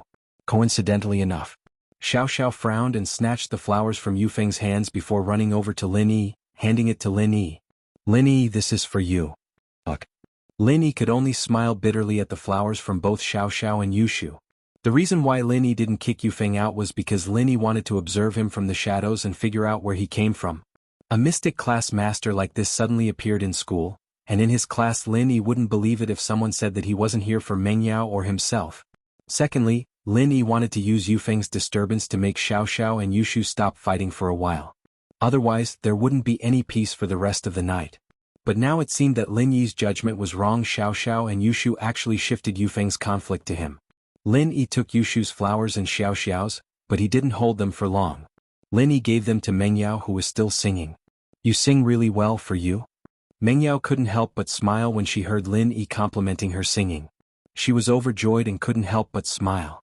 She reached out to take the flowers from Lin Yi and held them in her arms. Thank you. Meng Yao was so focused on singing that she didn't notice where the flowers came from. She thought that Lin Yi had gotten it for her, and her heart was sweeter than honey. It seemed like he had some taste, knowing how to please her. The flowers were from Lin Yi and Xiao Xiao wasn't too happy about it, but she couldn't do anything about it. Yushu, on the other hand, was happy. Lin Yi giving it to Meng Yao was the same as giving it to her, wasn't it? Yufeng's face didn't look too good. His flower had been given to someone else. No matter how stupid he was, he could tell that Yushu and Xiao Xiao were fighting over Lin Yi. This Lin Yi seemed to be quite popular, huh? So many girls seemed to be in an ambiguous relationship with him? With that thought, Yufeng's eyes flashed with contemplation. It seemed like Lin Yi was a tough opponent. But Yufeng was confident. After all, he felt that he was more handsome than Lin Yi. He was better than Lin Yi in every aspect. Before he came to school, he asked Wang Tsongming to inquire about Lin Yi. Lin Yi hadn't been in school for long, and he'd already beaten up the two big bullies, Zhong Pinliang and Zhou Ruoming. Was it because Lin Yi could fight that these girls liked Lin Yi so much? That was possible. Xie Yufeng himself was a practitioner, and so he worshipped strength. He had the mindset that strength was the king in his bones. As far as he was concerned, the reason why these girls liked Lin Yi was because Lin Yi had strength. Didn't girls this age all look up to guys who were good at fighting? What's the big deal with a few hooligans? With his strength, it would be a piece of cake for him to do so. Yufeng was eager to show off his strength in front of Xiao Xiao and Yushu. He couldn't show off his practitioner's strength, but with his normal physique, as long as it wasn't a professional practitioner or a group, he was confident that he could win. As far as he was concerned, no matter how strong those hooligans were, they were just messing around. He could take them down in a few moves. Plus, as long as Lin Yi wasn't there, he could just use some chi secretly. Who would be able to tell? Unless there was a practitioner there and they could feel his chi, normal people wouldn't be able to tell. But Lin Yi had already laid a solid foundation in school, and he'd stomped on those troublemakers until they lost their temper. They knew how strong Lin Yi was, and they wouldn't mess with the people around Lin Yi that easily. If he wanted to show off his strength, he wouldn't have the chance to do so. He really hoped that some blind hooligans would come out and mess with Xiao Xiao and Yushu. That way he could be the hero saving the damsel in distress. Didn't Lin Yi win Tang Yun's heart because he beat up Zhou Ruoming? Right now, Yufeng could only use gentle tactics. He looked at Xiao Xiao and started chatting with her. You're Xiao Xiao, right? I've heard of your name for a long time, one of the school beauties of Songshan's first. Where did you hear that? You made it up yourself, right? Xiao Xiao rolled her eyes, impatient. Why haven't you heard that I'm the last of the big four? Ha, I heard that you're one of the big four. Yufeng laughed. Do you have any hobbies? I like playing basketball, playing pool, and singing. Oh, not bad. Do you gamble or smoke? Xiao Xiao asked. No, I don't have any of those bad habits. Yufeng thought that Xiao Xiao was ready to accept him, so he quickly shook his head and denied it. All right, I'll be fine. Then do you race? Xiao Xiao asked. No, I'd never do something that dangerous. Yufeng shook his head subconsciously. Oh, sorry, we don't have anything in common. I like racing. Xiao Xiao smiled. Yufeng blinked, realizing that he'd been tricked. Xiao Xiao asked him about a bad habit, and after he denied it, she asked him about racing, which seemed like a bad habit. He must have denied it subconsciously, but Xiao Xiao said that she liked it. Thinking about how he'd been tricked by Xiao Xiao, Yufeng was furious, but he couldn't go back on his words. But I'm a collector of famous cars, and there's a lot of them in my garage, like Ferrari, Porsche, and so on. They're all normal stuff. Xiao Xiao was ready to fight Yushu for 300 rounds, but this Yufeng's sudden appearance annoyed her. She'd already made fun of him a couple of times already. Why didn't this guy know his place? Why did he keep messing with her? You're talking to me? Why don't you go bother Yushu, that big tits girl? Yushu, I'm going to the washroom. You coming? Xiao Xiao turned to Yushu. Chapter 1003. A temporary alliance, and so, under Lin Yi, Tang Yun and Mingyao's shocked gazes, Xiao Xiao and Yushu left the room. Why did you call me out? Yushu asked Xiao Xiao when they reached the door. She didn't think that Xiao Xiao would be nice enough to ask her to go to the washroom. Don't you think that Xie Yufeng is annoying? Xiao Xiao asked. Very annoying, it's affecting my PK with you. Yushu nodded. I think so too, so I've decided to deal with that Xie Yufeng first, then you? Xiao Xiao said, what do you think? You want to ally with me? Yushu wasn't stupid. Just a temporary alliance, we'll continue after we deal with Xie Yufeng. Xiao Xiao nodded. Alright, it's settled then. Yushu and Xiao Xiao hit it off. Do you have any ideas? Not yet, I'm thinking. Xiao Xiao shook her head. The two talked as they walked towards the washroom, but in reality they didn't intend to go there. They stood at the door thinking of an idea. Pretty girl waiting for someone here? A chubby-looking drunk man had just come out of the washroom, and his eyes lit up when he saw Yushu and Xiao Xiao at the washroom door. Such a pretty girl, much better than the girls he found in the room.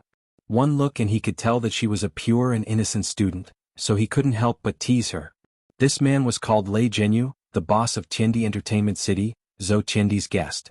He did the empty car distribution business in the province and he was also a big boss. He did things without any fear. If he saw a pretty girl in a nightclub or entertainment city, he would push her into the room. If she was obedient it would be fine, but if she wasn't he would threaten and bribe her, giving her a sum of money afterwards, and that was it. Most of the girls who frequented nightclubs and entertainment city weren't pure, and they weren't virgins, so they didn't care if they were hit, and they could still get a sum of money afterwards.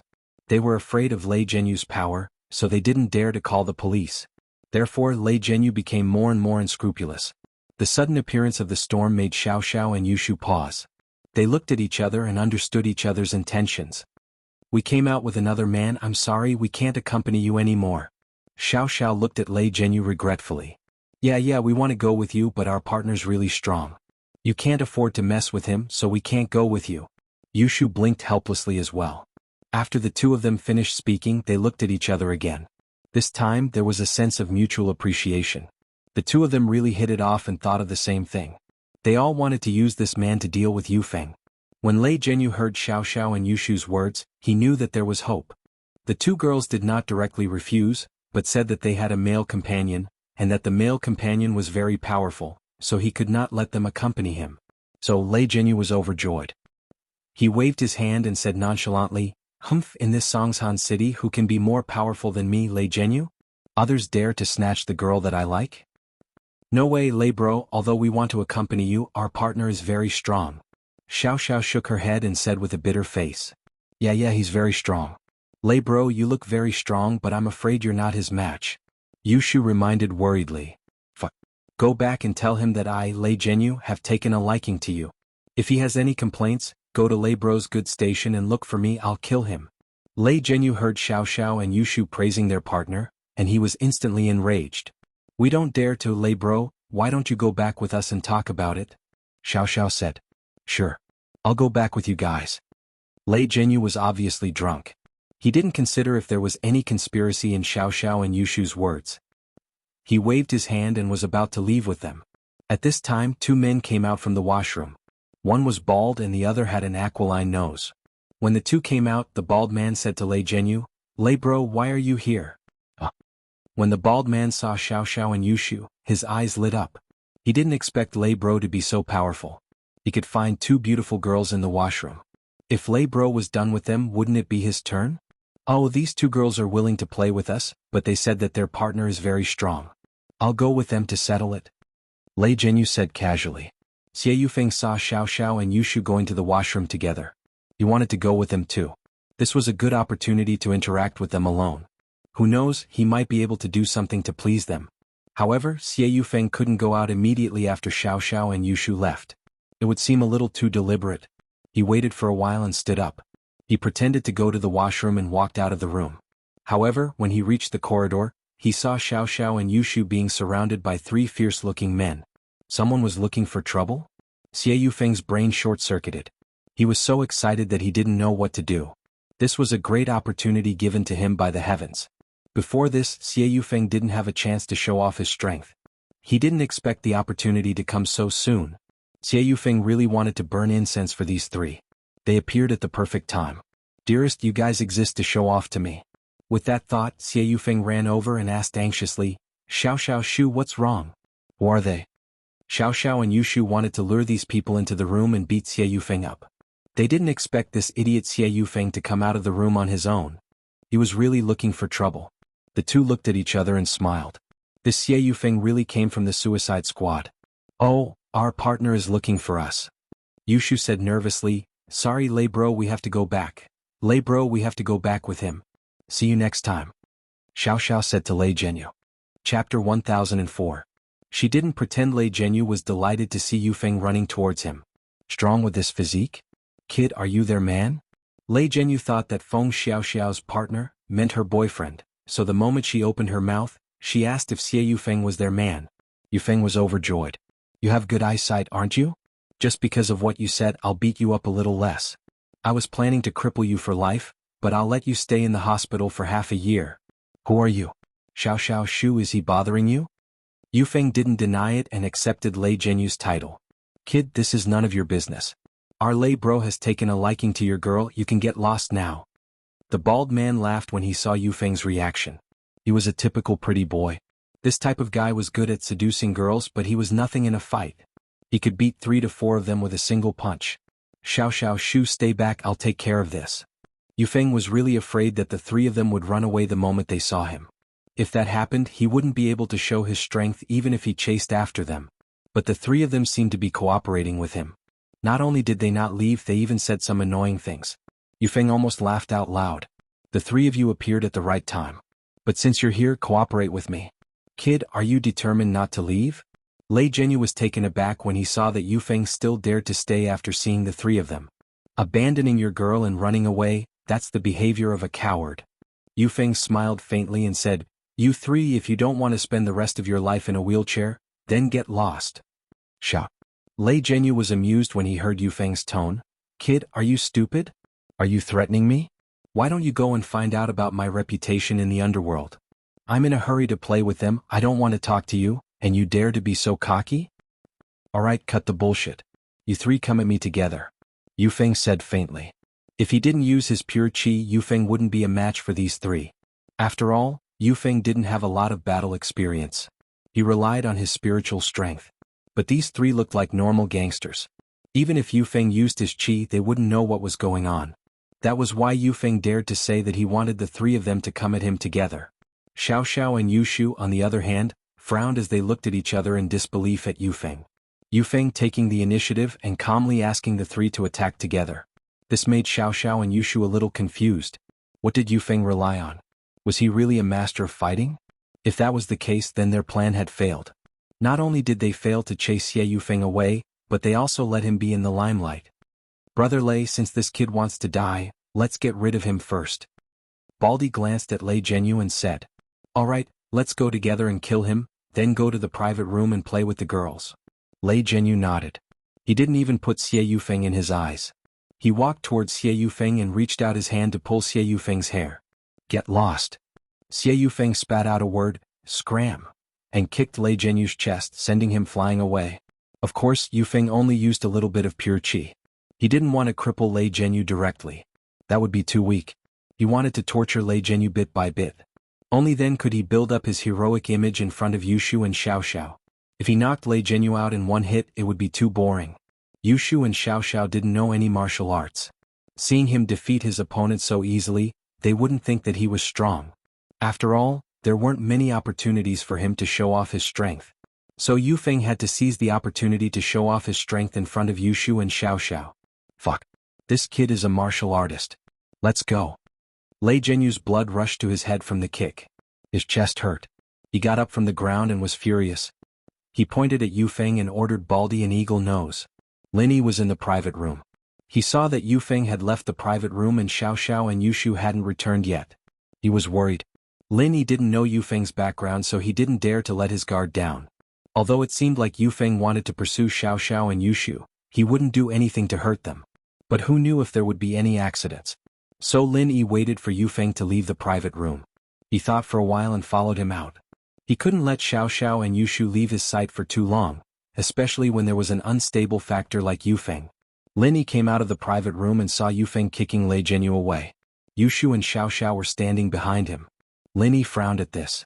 Could it be that Yushu and Xiao had gotten into some trouble, and this Xie Yufeng was helping them? Xiao. Lin Yi called out to them as he walked. Lin Yi. Xiao called out happily. She'd only been out for a short while, and Lin Yi was already out, evidently worried that something had happened to her. Xiao was very happy. Shield bro. Yushu had the same thought as Xiao. It seemed like Shield bro was still worried about his little wife's safety. Wah. Only Yufeng froze when he heard Lin Yi's voice. What was Lin Yi doing out here? He didn't come out earlier or later. He just had to come out when he was beating up the bad guys and building up his heroic image in front of Yushu and Xiao. Was he trying to steal his credit? At the thought of this, Xie Yufeng regretted talking to this Lei Zhenyu. He didn't even manage to cripple him in one move. If he had directly knocked them down without saying anything, wouldn't this situation not have happened? No, he had to take care of these 3 as soon as possible. He couldn't let Lin Yi interfere. At this moment, Lei Zhenyu, Baldy, and Aquiline Nose were already closing in on him. Xie Yufeng took up his stance and was about to finish off the 3 of them in one move, but the moment he made his move, he stopped abruptly. Chapter 1005.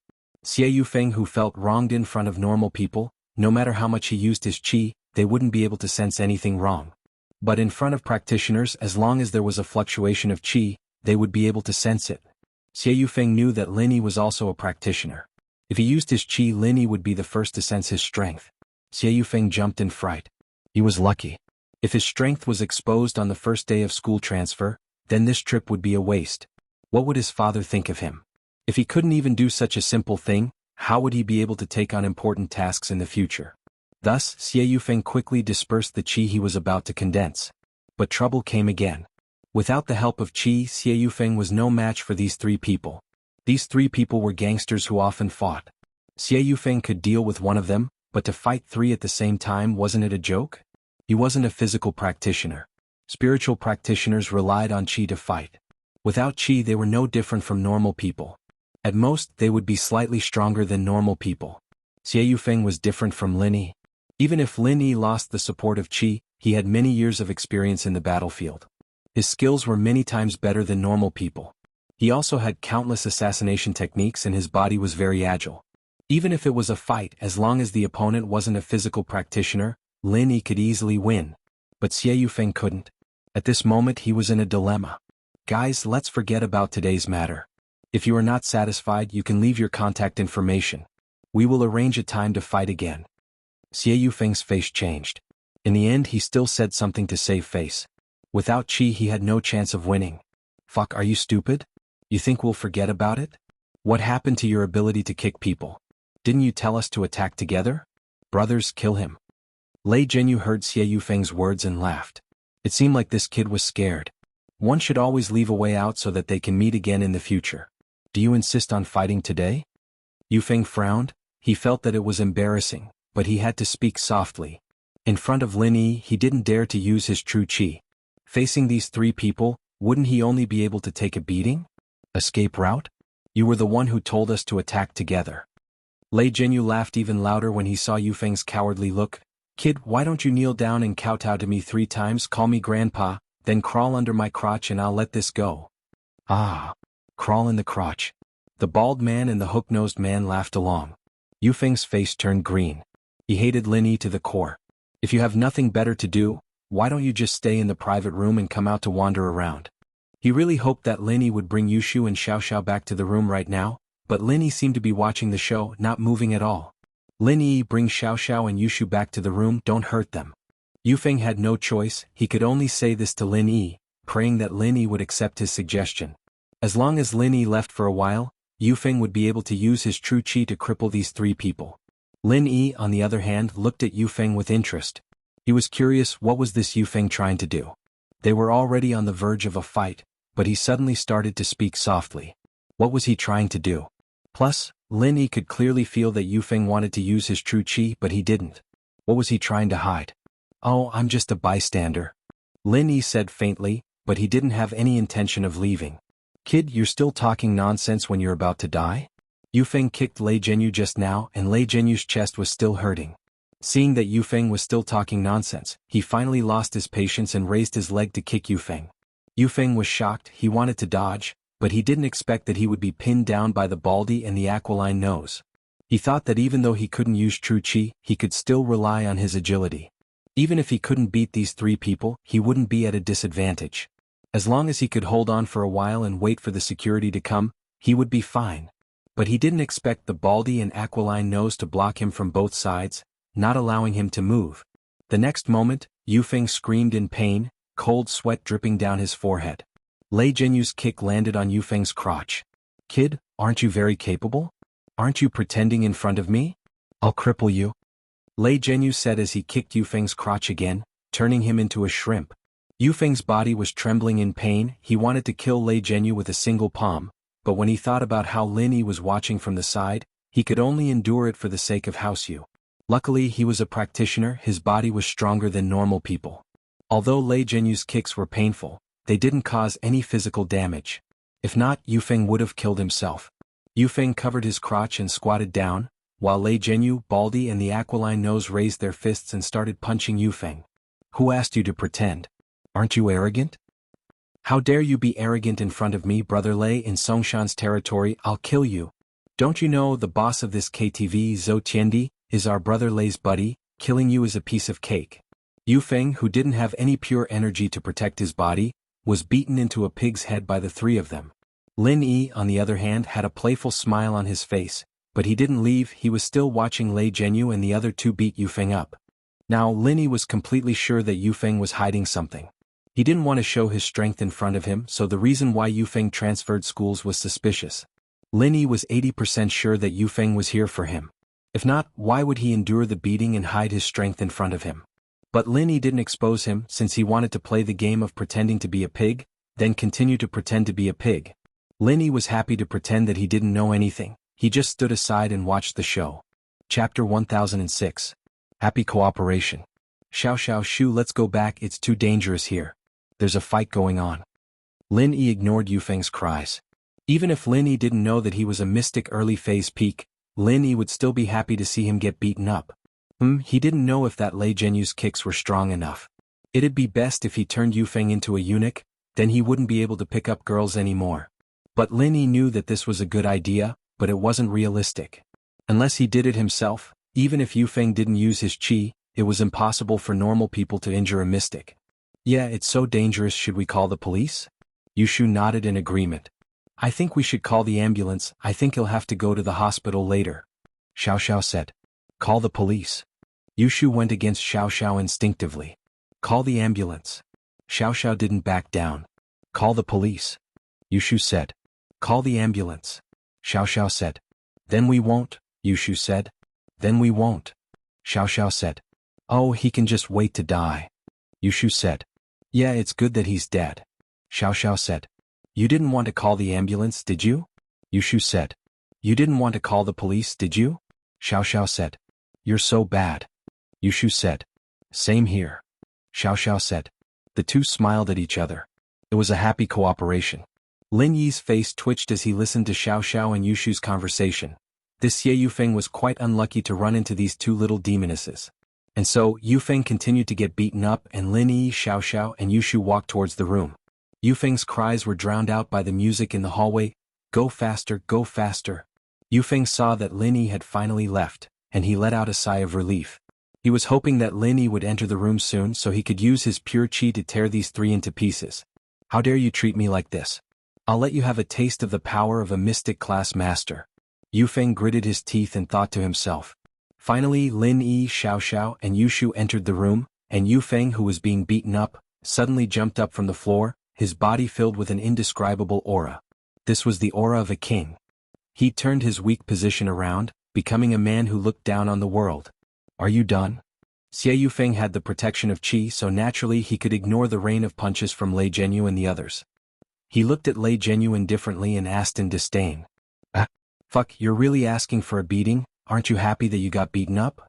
Brothers, let's work harder, since this kid is itching for a beating, let's satisfy him. Lei Zhenyu saw that Yufeng didn't beg for mercy, and instead asked him if he was done. He was furious. Yufeng's lips curled into a mocking smile. He knew that these three would have to pay the price with their blood. But just when Yufeng was about to punch, the door to Lin Yi's room opened again, and Lin Yi popped his head out as if he was talking to himself. I wonder if this Xie Yufeng is dead or not. We're classmates after all, we can't just leave him to die. It's better to come out and have a look, don't let him die. Yufeng heard Lin Yi's words and he didn't feel touched at all. Instead, he gritted his teeth in anger. Of all times to come out, why did you have to come out now? You're not trying to save me, you're trying to kill me. Xie Yufeng subconsciously dispersed all the qi in his body. In front of Lin Yi, he didn't dare to be careless at all. If he exposed himself, then the next step of House Yu's plan wouldn't be able to proceed. You're killing me. Yufeng was afraid that Lin Yi would see through him, and so he fell to the ground, covering his head with his hands. Lei Zhenyu, Baldy, and the aquiline nose were stunned. They didn't know what Yufeng was trying to do. Just a moment ago he suddenly became violent, and in the blink of an eye he turned into a coward? However, Lei Zhenyu and the others were only stunned for a moment, and then they raised their fists and started beating Yufeng up again. Yufeng felt a wave of sadness in his heart. Why was he so unlucky? Just when he wanted to fight back, this Lin Yi came out again. It's fine if you don't care, you can just leave quietly, but you don't care and you keep coming out, aren't you just messing with people? You can still talk, seems like you're not dead yet. I'll come out later. Lin Yi's lips curled into a smile and he walked back into the room. In fact, one had to admit that sometimes, Lin Yi was even worse than Yushu and Xiao Xiao. This was also the reason why these two girls didn't mess with Lin Yi. Xiao Xiao tried a few times but it all failed, and Yushu thought that Shield Bro was stronger than her. Yufeng really had the urge to bite his tongue and kill himself. You still want to come out later? What are you looking at? Can you not look at me anymore?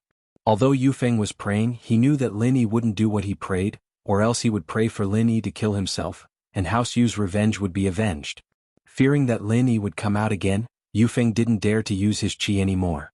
He could only grit his teeth and endure the pain as he hummed, "Ninja Turtle, brave beyond compare, Ninja Turtle, invincible, full of magical power." How he wished that he could become a Ninja Turtle and carry a turtle shell on his back. Fuck, this kid can still sing? Looks like we didn't hit him hard enough. Lei Zhenyu couldn't hear what Yufeng was singing, but he could hear him humming and he was furious. Brothers, keep hitting him, beat him until he can't sing anymore. And so, the punches on Yufeng's body became even more intense. Yufeng was beaten to the point where he was hovering between life and death. Yufeng swore in his heart, "You guys are dead meat, I'm afraid that I'll expose my target today. You guys have it easy." After a while, Lei Zhenyu was really tired and he was a little surprised himself. How could this guy be so resistant? He hadn't fainted after so long, it seemed like he had a lot of resistance. Chapter 1007. Underground Arena, Part 1. Xie Yufeng crawled up from the ground. Although the gangsters didn't do much damage to him, there were still some superficial wounds. There were bruises all over his body. Lei Zhenyu. If I don't kill you, I swear I'm not a human. This guy's so pitiful, I don't know how he offended the gangsters getting beaten up like this, I wonder if he's injured? Someone sighed. Yeah, he can't die, right? Let's go to the hospital for a checkup. Don't let him get an internal injury. Another person said. What are you looking at? Xie Yufeng gritted his teeth and glared at the crowd before leaving with a humph. He didn't have the face to go back to Lin Yi's room anymore, so he could only go back to his own room. Xie Yufeng's entrance attracted everyone's attention. In this room, Xie Yufeng was the main character. After all, he was the host and his classmates treated him as the center of attention. Seeing him come back with a swollen face, they froze. Peng Hu and Song Ming on the other hand rushed over, looking at Yufeng nervously. Master Xie, what's wrong? Your face. It's nothing, the road was slippery and I slipped. Xie Yufeng waved his hand and explained. Slippery road? Peng Hu and Song Ming knew how strong Xie Yufeng was. He was a mystic early phase peak. How could he fall over just because the road was slippery? But Xie Yufeng clearly didn't want to talk about it, so they couldn't ask. Lin Yi was just saying that and he didn't go out after going back to the room. He was just trying to scare Yufeng, and since this guy wanted to hide his strength, then he'd just keep getting beaten up. Inside the room, Yushu and Xiao Xiao were at each other's throats again, arguing about something. Lin Yi could only smile bitterly. These two were evenly matched and neither wanted to lose. They wanted to see who was stronger. However, the topic of conversation between the two was all over the place. From the initial fight over Lin Yi, it ran to who was more powerful. I once made Yao Yao's pursuer, Zhong Pingliang, run a kilometer to buy me grilled squid. Yushu said. That's nothing, I've scammed people before, making them treat me to a meal worth a few $100 million. Xiao Xiao didn't back down. Meng Yao didn't disturb the two as they were happily chatting. She passed the microphone to Tang Yun when she was tired. Do you want to sing for a while? I don't want it, right? Tang Yin had never been to a place like this before, and she didn't sing at home. She did listen to some pop songs, but it was just listening. She wouldn't be able to sing well if she were to sing. Why don't you try? Otherwise I'd be the only one singing. Ming Yao couldn't help but shake her head as she looked at Shu. She whispered to Tang Yun, this Xiao Xiao. What's going on? I'll let Lin Yi explain it to you guys tonight, it's not good to say it here. Tang Yun was very careful, afraid that Xiao Xiao would notice something. I see. Okay. Meng Yao nodded. Since Tang Yun said that, there had to be something going on. Aren't you too tired? Lin Yi asked as he looked at the excited Yushu and Xiao Xiao. You guys hit it off so well, why don't you guys form a group? You might even get a big prize? No, I don't like people who are like me. Yushu shook her head. One mountain can't have two tigers. You think I like you? Xiao Xiao rejected as well. Ah. Lin Yi smiled. Then are you guys going to sing or not? If not, I'll go back to sleep. Of course we'll sing. Yushu jumped up at Lin Yi's words and looked at Xiao Xiao. Now it's Shu's turn to perform. Songshan was a city of neon lights under the night sky, and all the entertainment venues were filled with cars. People were coming and going, and the place was bustling with noise and excitement. But in this joyous and prosperous night, there was a place filled with blood and darkness. Good one. Kill him. Purple Wolf will win. Go Purple Wolf. Left hook, right hook. Kick his head. Kill Purple Wolf. Black Bear will win. This was an abandoned factory workshop, but after some remodeling, it had become an underground boxing arena. There were rows and rows of spectator seats around it, and there were many young people sitting there who were shouting wildly. In the VIP seats at the front, there were some people who looked like bosses with a calm demeanor. They had cigars in their mouths and there was a faint smile on their faces as they looked at the bloody scene in the arena. "Boss Lee, who did you bet on today?" A fat man with a cigar in his mouth asked a middle-aged man wearing sunglasses beside him. "Isn't it Purple Wolf? He won 3 rounds in a row already and I bet 3 million on him today." The man with sunglasses called Boss Lee said with a smile. Although he said, but, he didn't seem to care about 3 million yuan at all. It was as if 3 million yuan was just a joke. "Hee, I also bet on Purple Wolf, but I didn't bet as much as you, only 2 million. The fatty with the cigar laughed. "Small bets are for fun. Even if I lose, it's just like drinking a few bottles of red wine." "You're right, we enjoy this kind of excitement. This arena is very good, very exciting. Those fake fights can't compare to this is a real fight to the death." The sunglasses man nodded. In the middle of the arena, 2 people wearing different colored headgear were fighting in close combat. One of them was wearing a headgear with a Purple Wolf pattern. This person was obviously the Purple Wolf that these people were talking about. The other person was wearing a headgear with a Black Bear pattern. This person was also the Black Bear that these people were talking about. Black Bear's body was already covered in blood from Purple Wolf's attacks. With another heavy punch, Purple Wolf sent Black Bear flying. Black Bear landed heavily on the stage. Hua! The audience cheered, some were excited, some were depressed. The excited ones were the ones who won the bet, and the depressed ones were the ones who lost the bet. Of course, most people didn't participate in the bet, but came here to watch the fight for excitement.